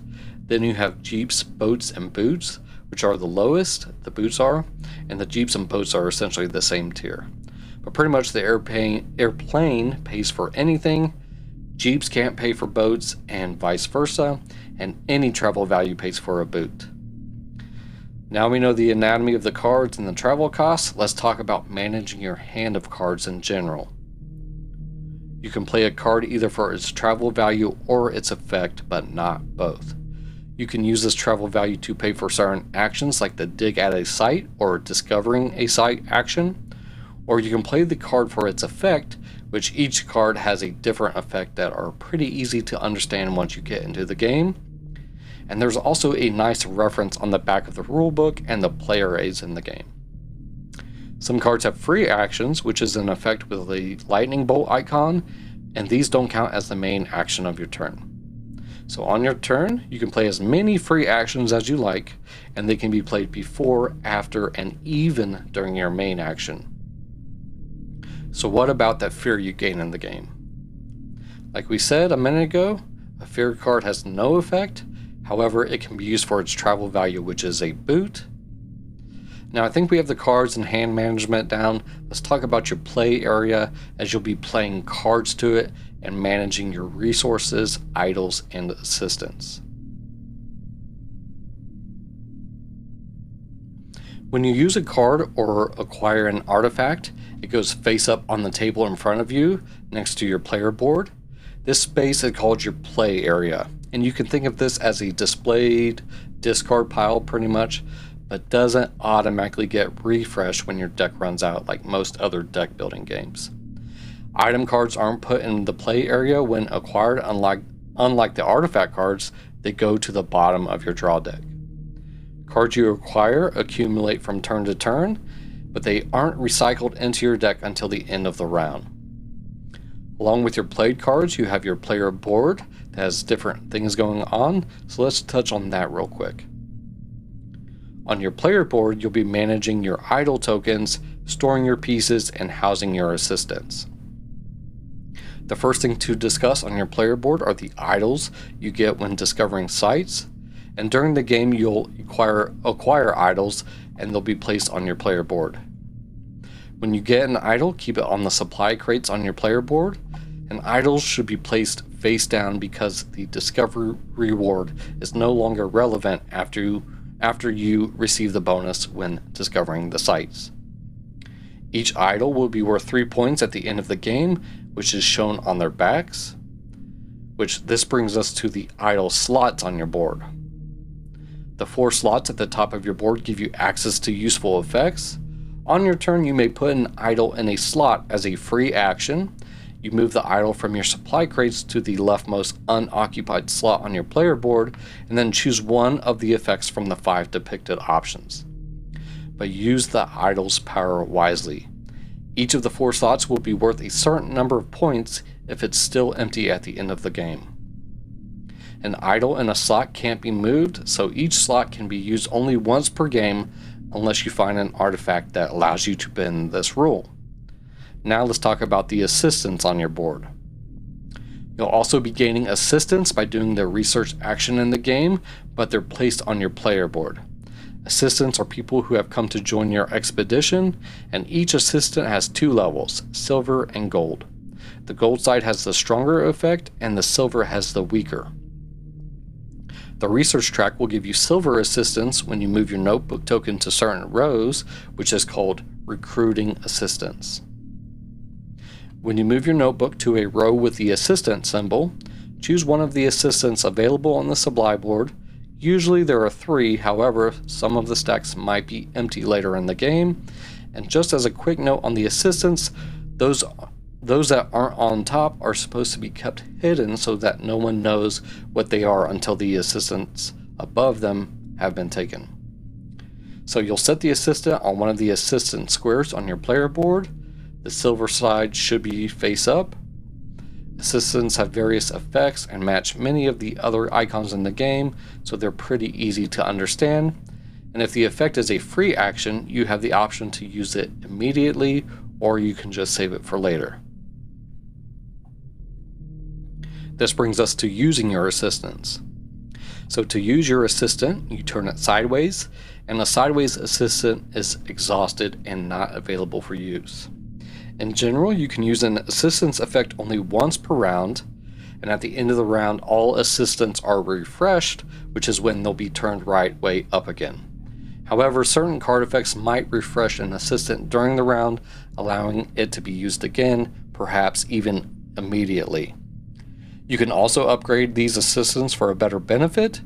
When you move your notebook to a row with this symbol, upgrade one of your assistants to the gold level, that is, you flip it over to its gold side. At this time, the assistant is refreshed, even if it's a silver level effect was used earlier in the round. Alright, with the card anatomy and managing your play area out of the way, let's get into the 7 main actions of the game, and again, you'll perform one of these on your turn along with any free actions. So let's start by talking about acquiring cards into your deck or your play area, and this is called buying a card. Day 9. We brought a ladder to the site and climbed to get a better look at the carvings. As we had hoped, it was writing. If such wonders lie so close to camp, who knows what we shall find once we truly begin to explore. The first action is the buy a card action and is used to improve your deck by buying artifacts and items from the card row. Artifacts are on the left of the moon token and the items are on the right of the moon token. Each round, the moon staff moves one space to the right, so each round has more artifacts and fewer items. As the archaeologists explore deeper and deeper into the heart of the island, they discover more artifacts while diminishing the support they can get from the mainland. So let's first talk about buying the item cards. You can buy useful items to equip your expedition. An item you buy goes to the bottom of your deck, which means it will usually show up in your hand at the beginning of the next round. And the steps to buy an item are: you choose an item in the card row, you pay the coin cost depicted at the bottom of the card, you put the item face down on the bottom of your deck, and then you refill the card row. Similarly, you can gain artifact cards, but they immediately go to your play area instead of the bottom of your deck. Artifacts are valuable treasures you find while exploring the island, and you pay for them with compass tokens representing time spent exploring. We'll say that you buy the card, even though your expedition is actually searching for it by whacking through the jungle and trekking across the rocky plains. So unlike items, an artifact can be used as soon as you take it from the card row. And the steps to buy an artifact card are: choose an artifact card in the row, pay the compass cost depicted at the bottom of the card, move the artifact to your play area, and then you have the option to immediately resolve its effects, ignoring the tablet cost in the corner. And that effect might be another action, like sending an archaeologist to dig at a site. And then all of this is considered to be part of your main action for the turn. And then lastly, you'll just refill the card row. So with that, let's talk about refilling the card row. At the end of your turn, if the card row is missing a card, refill the row with a card of the same type. And the steps to do this are: slide the cards toward the moon staff to make a space on the end, then deal a new card to that empty space, and if a deck runs out of cards, then for the cards of that type, you no longer slide cards and refill that row. So the next action you can perform is play one of those cards you just acquired. So let's get into this action. Day 10. Our archaeology team returned with fantastic tales of dwellings in the cliffs, adorned with lapidary masterpieces still intact. Yet their joy at their discovery was mingled with dread of the monster that lurked above. Alright, to play a card, you'll do the following steps in order. First, play the card from your hand face up into your play area, then resolve the card's effect. The card remains face up in your play area for the remainder of the round, unless you get a chance to exile it, which we'll explain in a minute.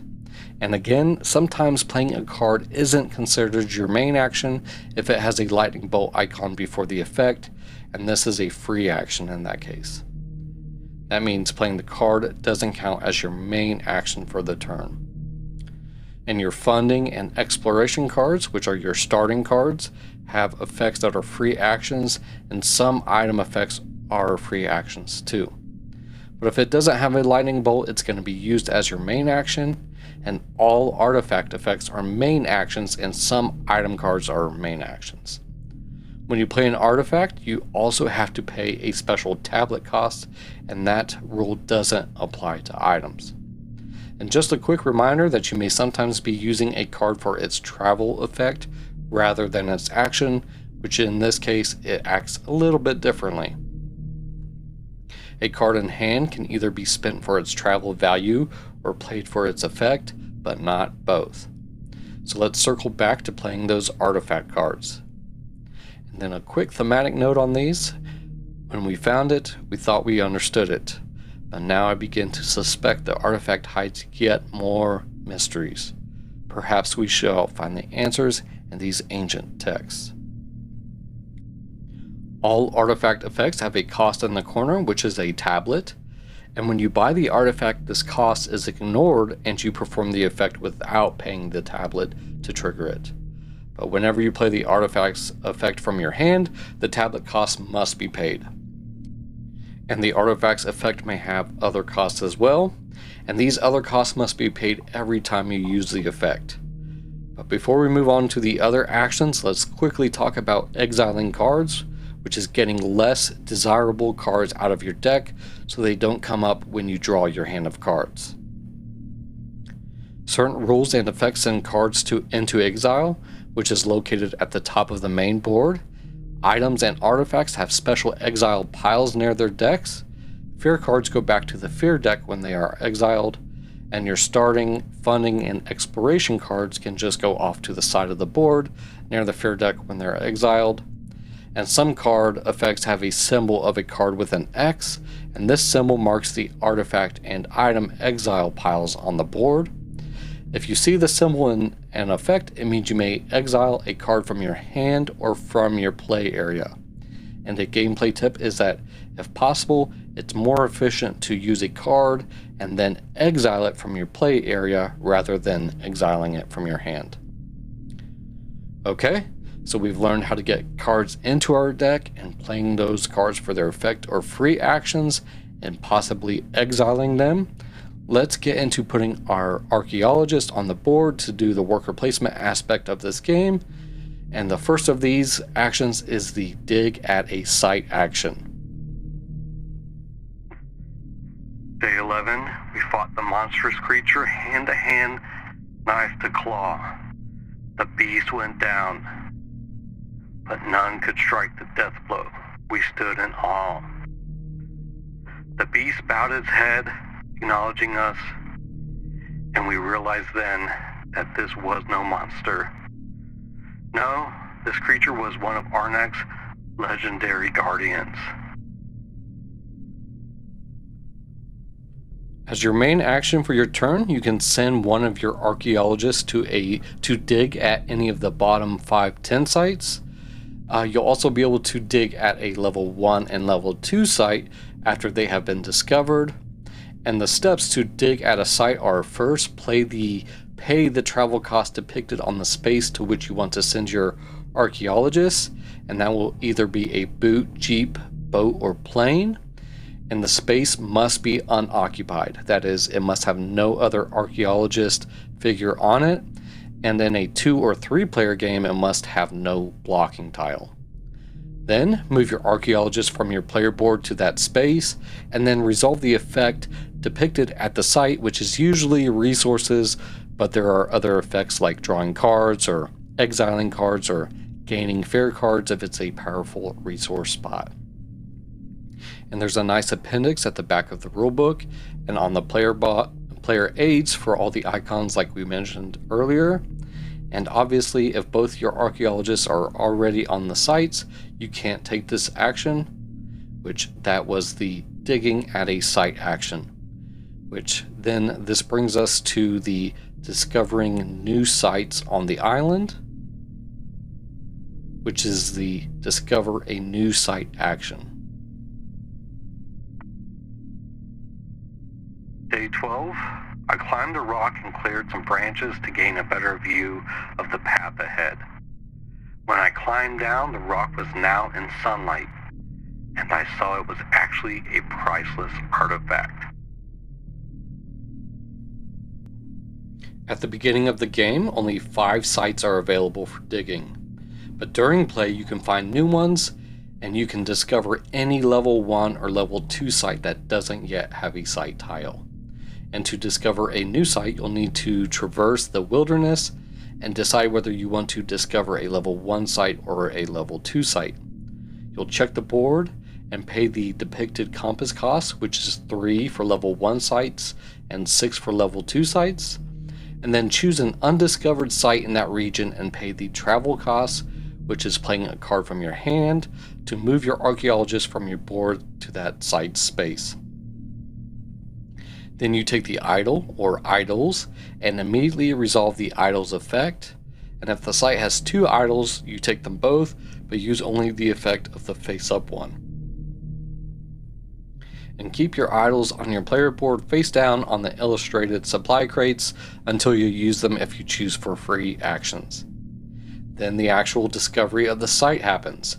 You take the top tile from the stack that matches the site, which will be level 1 or level 2, and then you place it on the board face up. The site has now been discovered and you immediately resolve its effect, which is usually resources. Then you awaken the guardian for that site.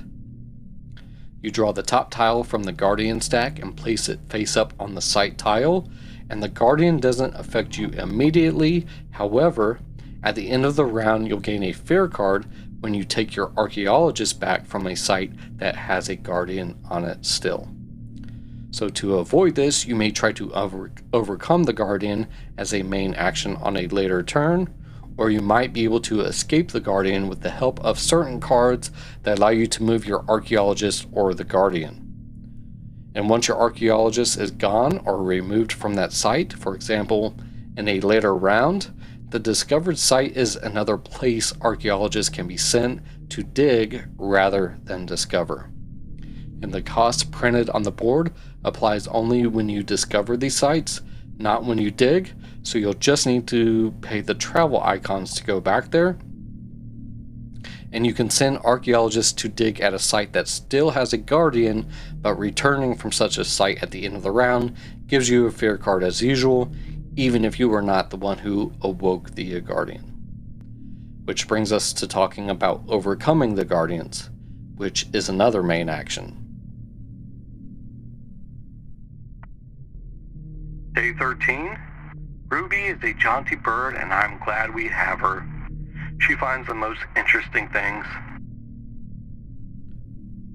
Guardians are mysterious creatures that guard the ruins on the island. A guardian appears whenever a player discovers a new site, and the guardian has no immediate effect. However, at the end of the round, you gain a fear card for each archaeologist returning from a site that still has a guardian. And guardians remain on the board until they are overcome. And they don't prevent archaeologists from digging at their sites. As your turn's main action, you may overcome a guardian.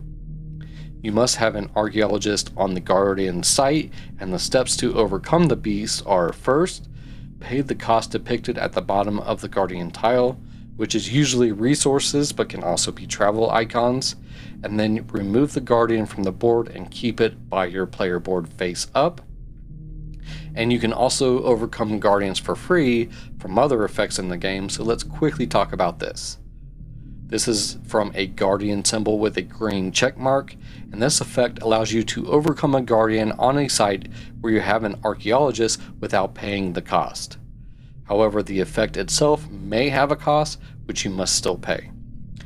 Guardians overcome in this way still go beside your player board face up like the others.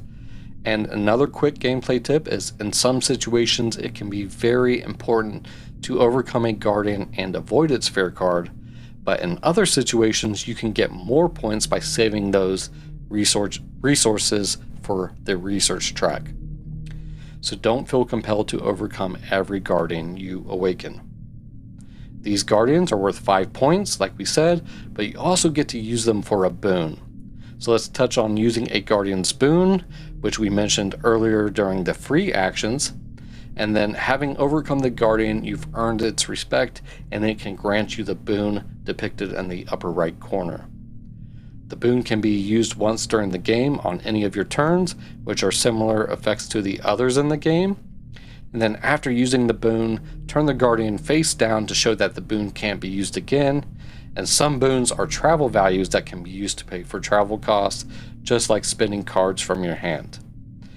Other boons are free actions which can be used at any time during any of your turns, and the Guardian will be worth 5 points at the end of the game, whether you use its boon or not.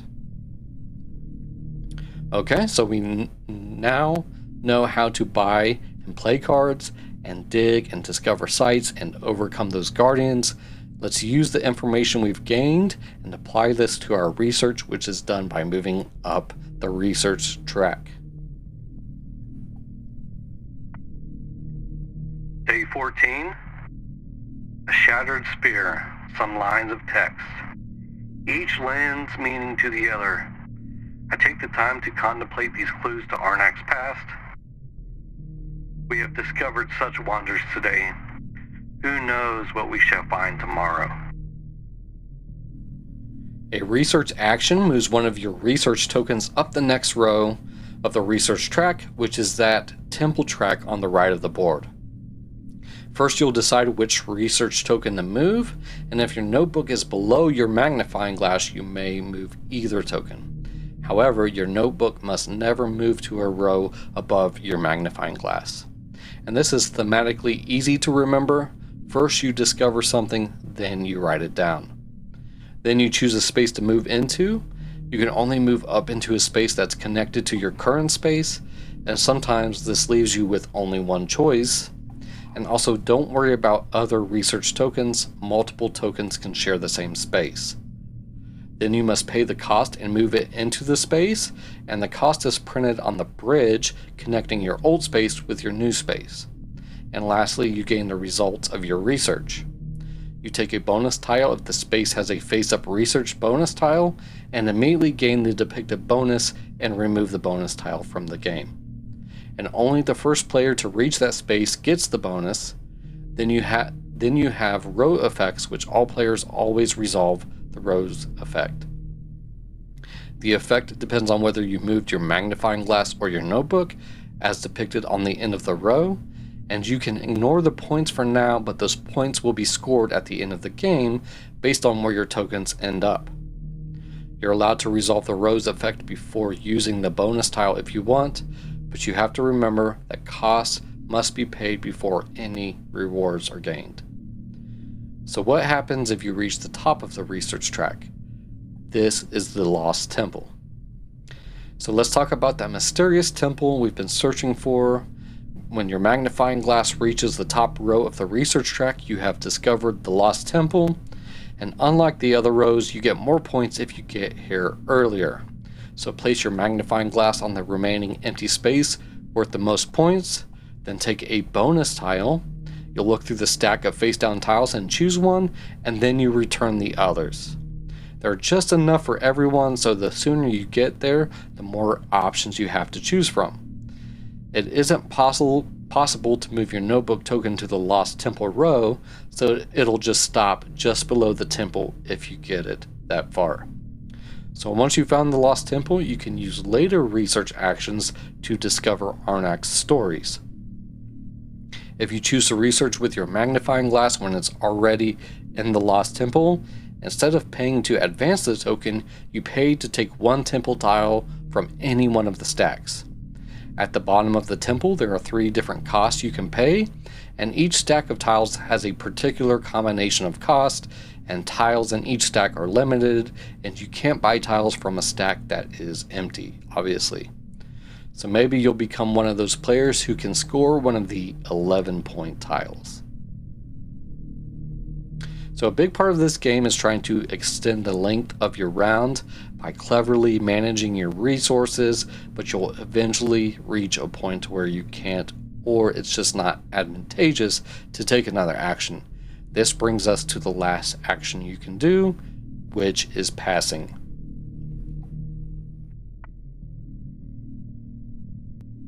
Day 18. I feel like this island still holds many secrets, but the time has come to return home and share our findings. On your turn, you can choose to pass, inform the other players that you'll take no more turns this round. Passing counts as your main action for the turn. So at this time, you should also use up any free actions you still have available, and once you've passed, you get no more turns for the rest of the round. The flow of play continues clockwise, but it skips over you, and conversely, if you're the only player left who has not yet passed, then you can take multiple turns in a row. And the round ends when all players have passed. We've covered all the actions in the game, and now everyone has passed for the round. It's time to do a quick setup for the next round, and then you'll just keep going from there. If it isn't the end of round 5, you end the round by setting up for the next one. All players simultaneously do the following. First, return both of your archaeologists to your your player board. Each time you take back an archaeologist from a site with a guardian, add 1 fear card to your play area. Usually your hand will be empty, but if you have cards left, each card can be discarded to your play area or just save for the next round. And then another gameplay tip is to use all your cards during your turn if you can. Keeping a card in your hand for the next round is useful only in rare cases. Then you gather all the cards in your play area, shuffle them thoroughly, and put them face down on the bottom of your deck. And if you remember from buying cards action, items you bought during the round will now be above all the cards you just shuffled. Then you refresh your assistants, which is turning them right way up again. Then the card row should be adjusted as follows. Exile the 2 cards on either side of the moonstaff. This gets rid of 1 artifact and 1 item. Then move the moonstaff to the right to indicate the number of the next round. And now you'll refill the card row as you would any other time a card is taken from the row by shifting them towards the moonstaff and drawing them from their respective decks. Then the starting player marker moves 1 place to the left, and there will be a new starting player and a new round. Then you start the new round by drawing until you have a full hand of 5 cards, and if your deck doesn't have enough cards to make a full hand, just draw whatever you have. And if you've reached the end of round 5, the steps are a little bit shorter. At the end of round 5, all players take back their archaeologists and gain fear from the guardians, and you just skip all the other steps and proceed to final scoring. At the end of the game, record everyone's points on the scoring sheet and add them up. Points can come from the following sources. Each of your research tokens scores points based on its row. Magnifying glasses in the Lost Temple row will score points based on the order in which they reached the Lost Temple. Each of your temple tiles scores the amount shown on the tile. Each of your idols score 3 points even if it's in a slot. Also add in the points shown in the empty idol slots. And each guardian you overcame is worth 5 points whether or not you use the boon. Each item and artifact card scores the amount of points shown in the lower right corner, and fear cards score -1 point each, and if you have fear tiles, they score -2 points each. And after this, whoever has the most points is the winner. Then, if there's a tie, you'll break the ties in favor of the player who reached the Lost Temple first, and if no one reached the Lost Temple, break ties in favor of the player with the highest research score. After that, players who are still tied just remain tied. Alright, so now you know how to play the game Lost Ruins of Arnak. You've explored the deep mysteries of the jungle and have hopefully reached the Lost Temple without being overcome with fear. You have led a successful research expedition and are ready to publish all your findings for review by academia around the world. Once you figured out the puzzle of extending your rounds and creeping 1 or more steps past your opponents on the research track, you'll be on the way to master this game.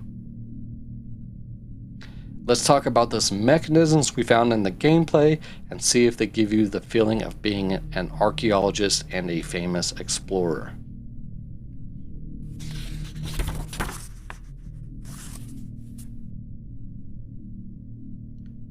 Now, Lost Ruins of Arnak is widely celebrated for how seamlessly its core mechanical systems align with its pulp adventure, archaeological exploration theme. Rather than feeling like an abstract Euro game with an adventure coat of paint, almost every mechanism directly models the logistics and discoveries of an expedition.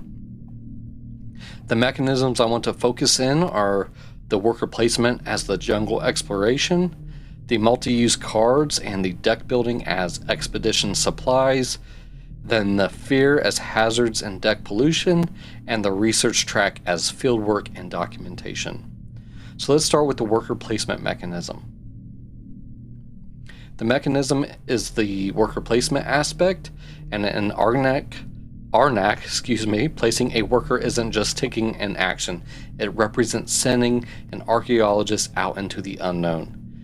This is thematically bringing in the feeling of exploration of a jungle island. At the start, only basic campsites near the coastline are available, and to venture deeper into the island you must acquire, then spin compasses representing navigation and scouting to discover a new site.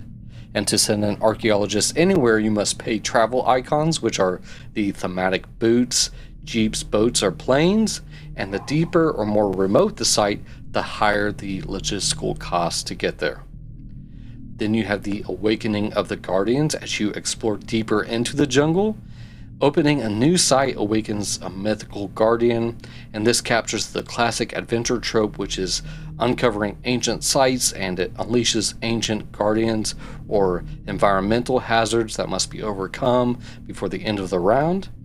And overcoming a guardian requires specific resources like using a coin to bribe it, a jewel to appease them, or weapons or tools to, well, overcome it. And these thematically represent defeating or winning the favor of these monsters, which successfully overcoming them earns you victory points and a powerful one-time boon. Then you have the deck building and hand management. That's the next mechanism I want to talk about, and this represents your expedition supplies. The card management in Arnak differs a little bit from traditional deck builders like Dominion or something like that, which creates a distinct thematic narrative around gear and discovery. You have to finely tune your gear and artifacts you'll be carrying, and the combinations between these cards are where the strategy lies in the game. And the cards you're gaining in the game are thematically tied into what a real expedition may entail, and the artwork and effects help this out tremendously, of course. Items or the equipment are purchased using coins, which represents you spending your limited funding on the things you want to assist your expedition personally. And when you buy an item, that are the things like flashlights, canteens, or machetes, it goes directly to the bottom of your deck, simulating your items being packed into your gear bag for later use. The artifacts or relics are purchased using compasses, and these artifacts represent ancient magical relics found on the island, and because you discover them in the field, their effect triggers immediately upon acquiring them, but using them again later costs a tablet, which you can think of as spending ancient lore you've deciphered to activate the magic of the relic. And then you have the decision space of how you're going to use the cards you've acquired. You'll have to decide if you are going to use your cards are going to be played as either for their unique action or spent for their travel icons, and this captures resourcefulness. A canteen can be drunk for a benefit, or the icon can be spent to travel by boot. Along with this deck management, you'll have to deal with the fear cards that represent the hazards you incur during your expedition, and these are going to slow you down by clogging your deck with less useful actions, and possibly negative points at the end of the game if you don't overcome that fear. If an archaeologist leaves a site without defeating its guardian, you receive a fear card, and some other effects in the game will give you these, which are usually the more dangerous sites you explore. Like we said, fear clutters your deck, offering weak travel options, and subtracts points at the end of the game, representing the psychological toll and setbacks suffered by an unprepared expedition. The next mechanism is the research track, and how it thematically integrates the idea of fieldwork and documenting your expedition. And the research track represents the ultimate goal of an archaeological endeavor, studying the island's secrets and reaching the lost temple and sharing your findings with the world. You have 2 tokens on the research track. The magnifying glass represents your investigation and discovery, which must always advance ahead of the journal, which is representing the documentation of, or your academic study of your discoveries. You can't write about your research until you haven't actually conducted the research yet, so you have to write it afterwards. As you move up the track, you'll find you'll need more resources that escalate in cost, representing the fact that early research costs are basic supplies like coins and compasses, but higher tiers require more of those resources and your archaeological finds like tablets, arrowheads, and jewels, deciphering the temple's secrets. So those were the main mechanical integrations of the theme in the game Arnak. And I think you can agree that this game is pretty thematic, and the designers did a great job with creating a Euro game with amazing art and satisfying turns. This is all done well with the placement of your worker or converting resources to move on tracks and overcome fantastical beasts, but the decisions lie on how you're going to manage those resources to maximize your turns. The designers also have posted a great designer diary on BGG that I highly recommend you go check out, because they have essentially built a whole world when they were designing this game and have a backstory and everything with it. And they also explore some of those thematic tie-ins to the mechanisms also. So yeah, go check out the designer diary for Lost Ruins of Arnak. And obviously we have to give kudos to Min and Elwin on this feat and creating this masterpiece of a game, if I must say. So that's a little bit of a spoiler, but the time has come to rate all of these and see how all of these mechanical integrations hold up on our thematic scale. So is Arnak a game worth the time and exploration, or is it just another ancient artifact that deserves to be buried in the sands of time? Let's find out.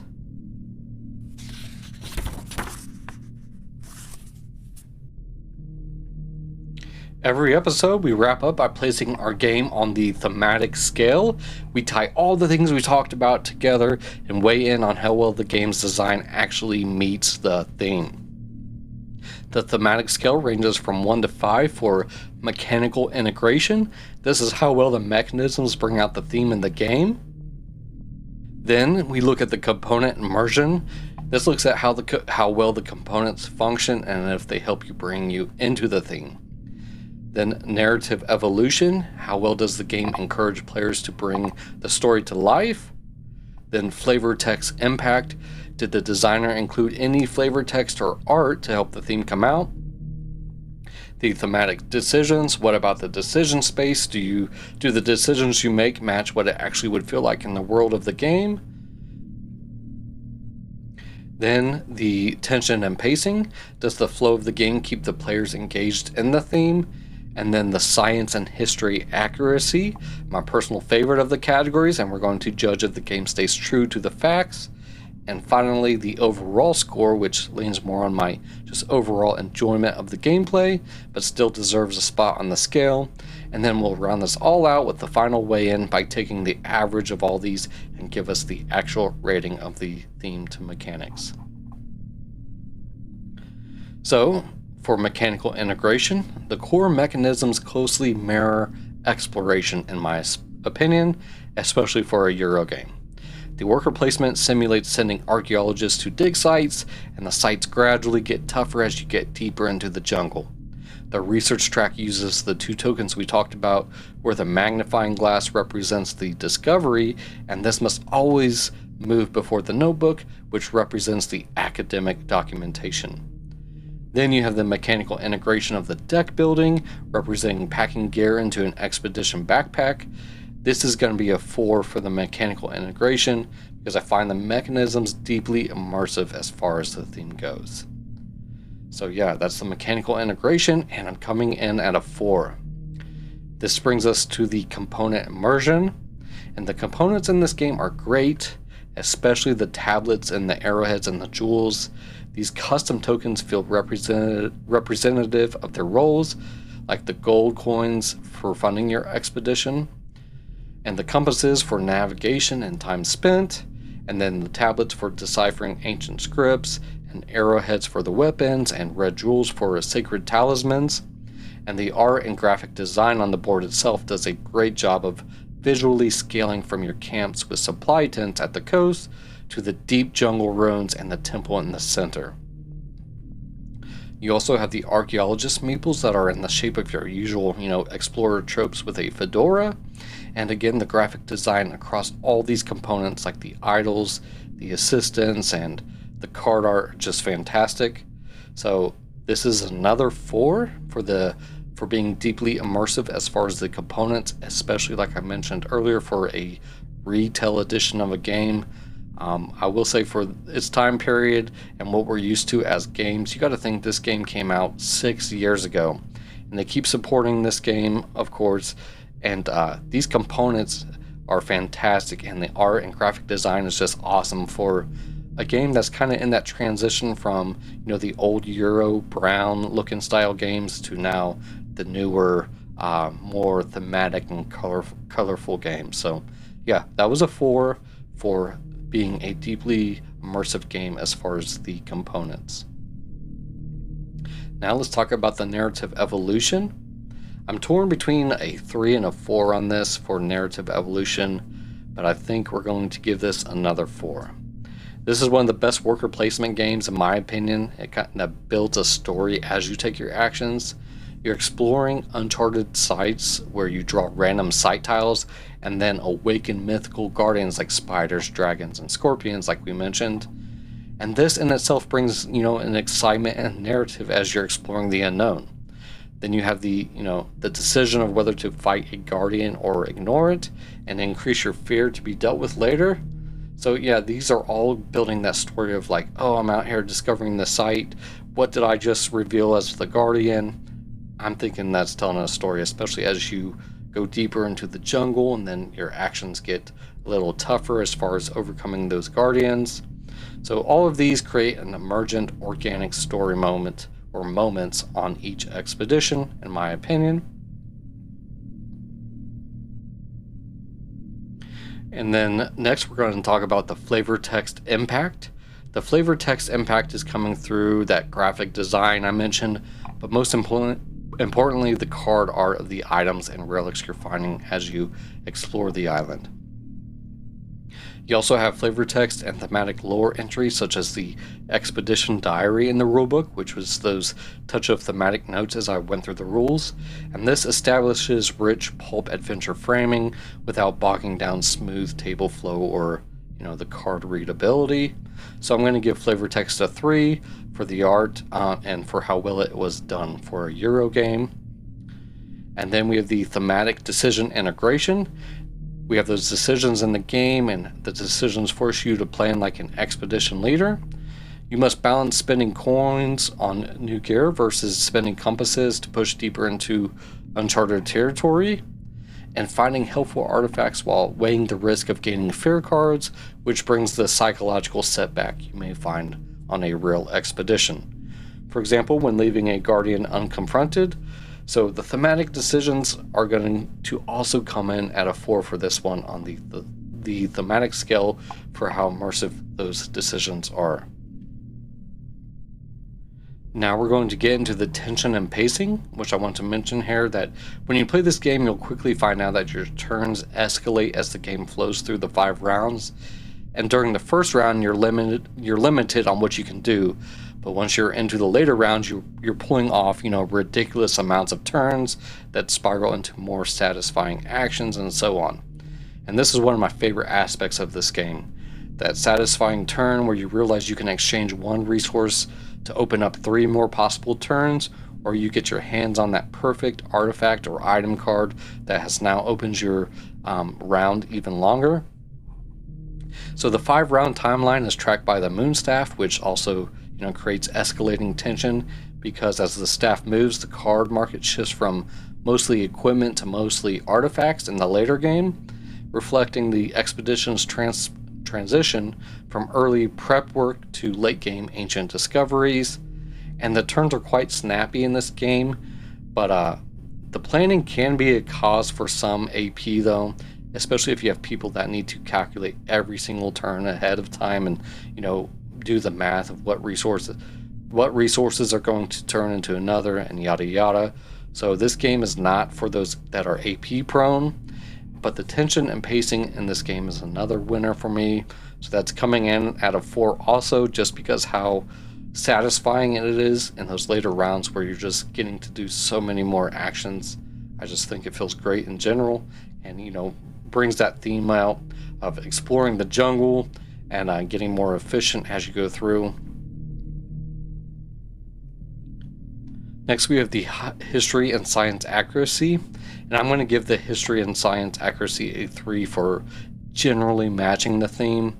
While the setting for this for sure leans heavily into the fantasy and pulp elements, like the guardians and ancient magic artifacts, but the underlying archaeological methodology, such as the field investigation preceding formal research writing, and then the stratigraphy concepts and resource-driven expeditions, I think honor those real-world archaeological workflows. So with the amazing artwork and how it resembles that, what I could imagine a real exploration may look like, the history and science accuracy gets a 3 for me. Next, we're going to talk about the gameplay in general. This is a game that has been out for, like I said, for about 6 years now, and it's still known as one of the best worker placement games in modern hobby. You continuously hear this being talked about from various content creators and top 10 lists, so obviously it's a beloved game by many. There have been a couple people that I've played with that have decided they didn't really like it just because they were expecting a huge deck builder, and you're not going to be huge in a large deck of cards in this game per se. And the publishers have been supporting this game throughout the years. They just recently released at Gen Con the Surprise Shipment expansion that included a bunch of new cards and a couple tiles. And then every time they release something new, it only increases the enjoyment of play. And from my understanding, the Surprise Shipment is supposed to be the last expansion, but we'll see. And they also have that digital Steam game in implementation right now, which I'll be definitely checking that out. So I will mention here, since we're on the topic of the expansion content, if you're going to get into this game or have only played the base game, I highly suggest that you seek out the expansion content, especially the expedition leaders. Those are going to bring asymmetrical player powers and abilities and different starting cards. The expansions bring different maps into the game. It just freshens the play, and it just makes the game even that much better. So I don't often speak of expansions, but I think in this game these are definitely must-have expansions, especially if you already have this game in your collection.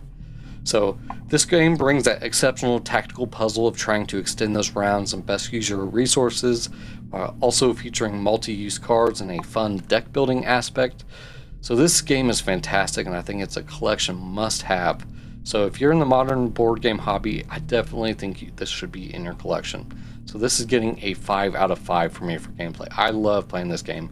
I have various games played on Board Game Arena over the years and in person, and especially with the released expansion content, I just enjoy this game more and more each time because every game is different depending on the resources and the sites you explore, all that kind of stuff. Alright, so this brings us to the overall weight on the thematic scale, and that is 3.88 out of 5 on the thematic scale for all those ratings that are averaged together. And then that pretty much means it's right below 4, which is a deeply immersive game. So Lost Ruins of Arnak, it balances Euro-style mechanical efficiency with atmospheric adventure, and the game choices consistently force you to think like an explorer, managing an expedition budget, field tools, and archaeological findings. And I'm going to definitely be continuing to dig this one up, if I may say. Alright, there are my ratings for the Lost Ruins of Arnak on the thematic scale, and how I feel about the game. I am interested to hear how you feel about this game, your thoughts on your experiences with this game, if you've played it, and where you stand on the thematic scale. What aspects of Arnak's mechanisms do you think captures the theme best? Let me know this and anything else you want to share at the contact info in the show notes. And that's the episode. Hopefully you now know the history behind the game Lost Ruins of Arnak, and just as importantly, the rules of the game. And next time you contemplate going on an adventure, just exile that fear and get out there and explore the world. But don't forget a nice pair of boots and some booty wipes. P.S. Eat shit, Jerry.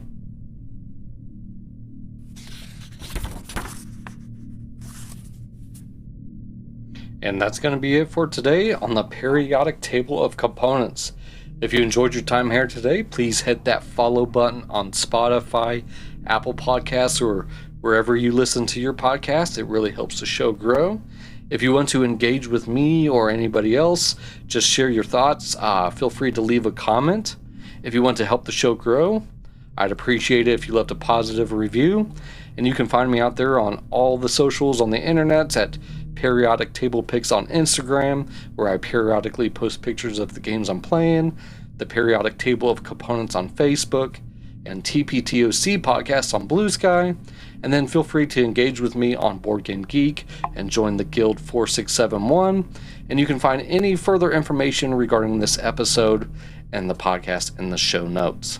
I'll be back periodically with more history and science of your favorite board games. Until then, keep rolling, keep learning, and keep building stories around the table. I've been your host, Greg. Catch you next time.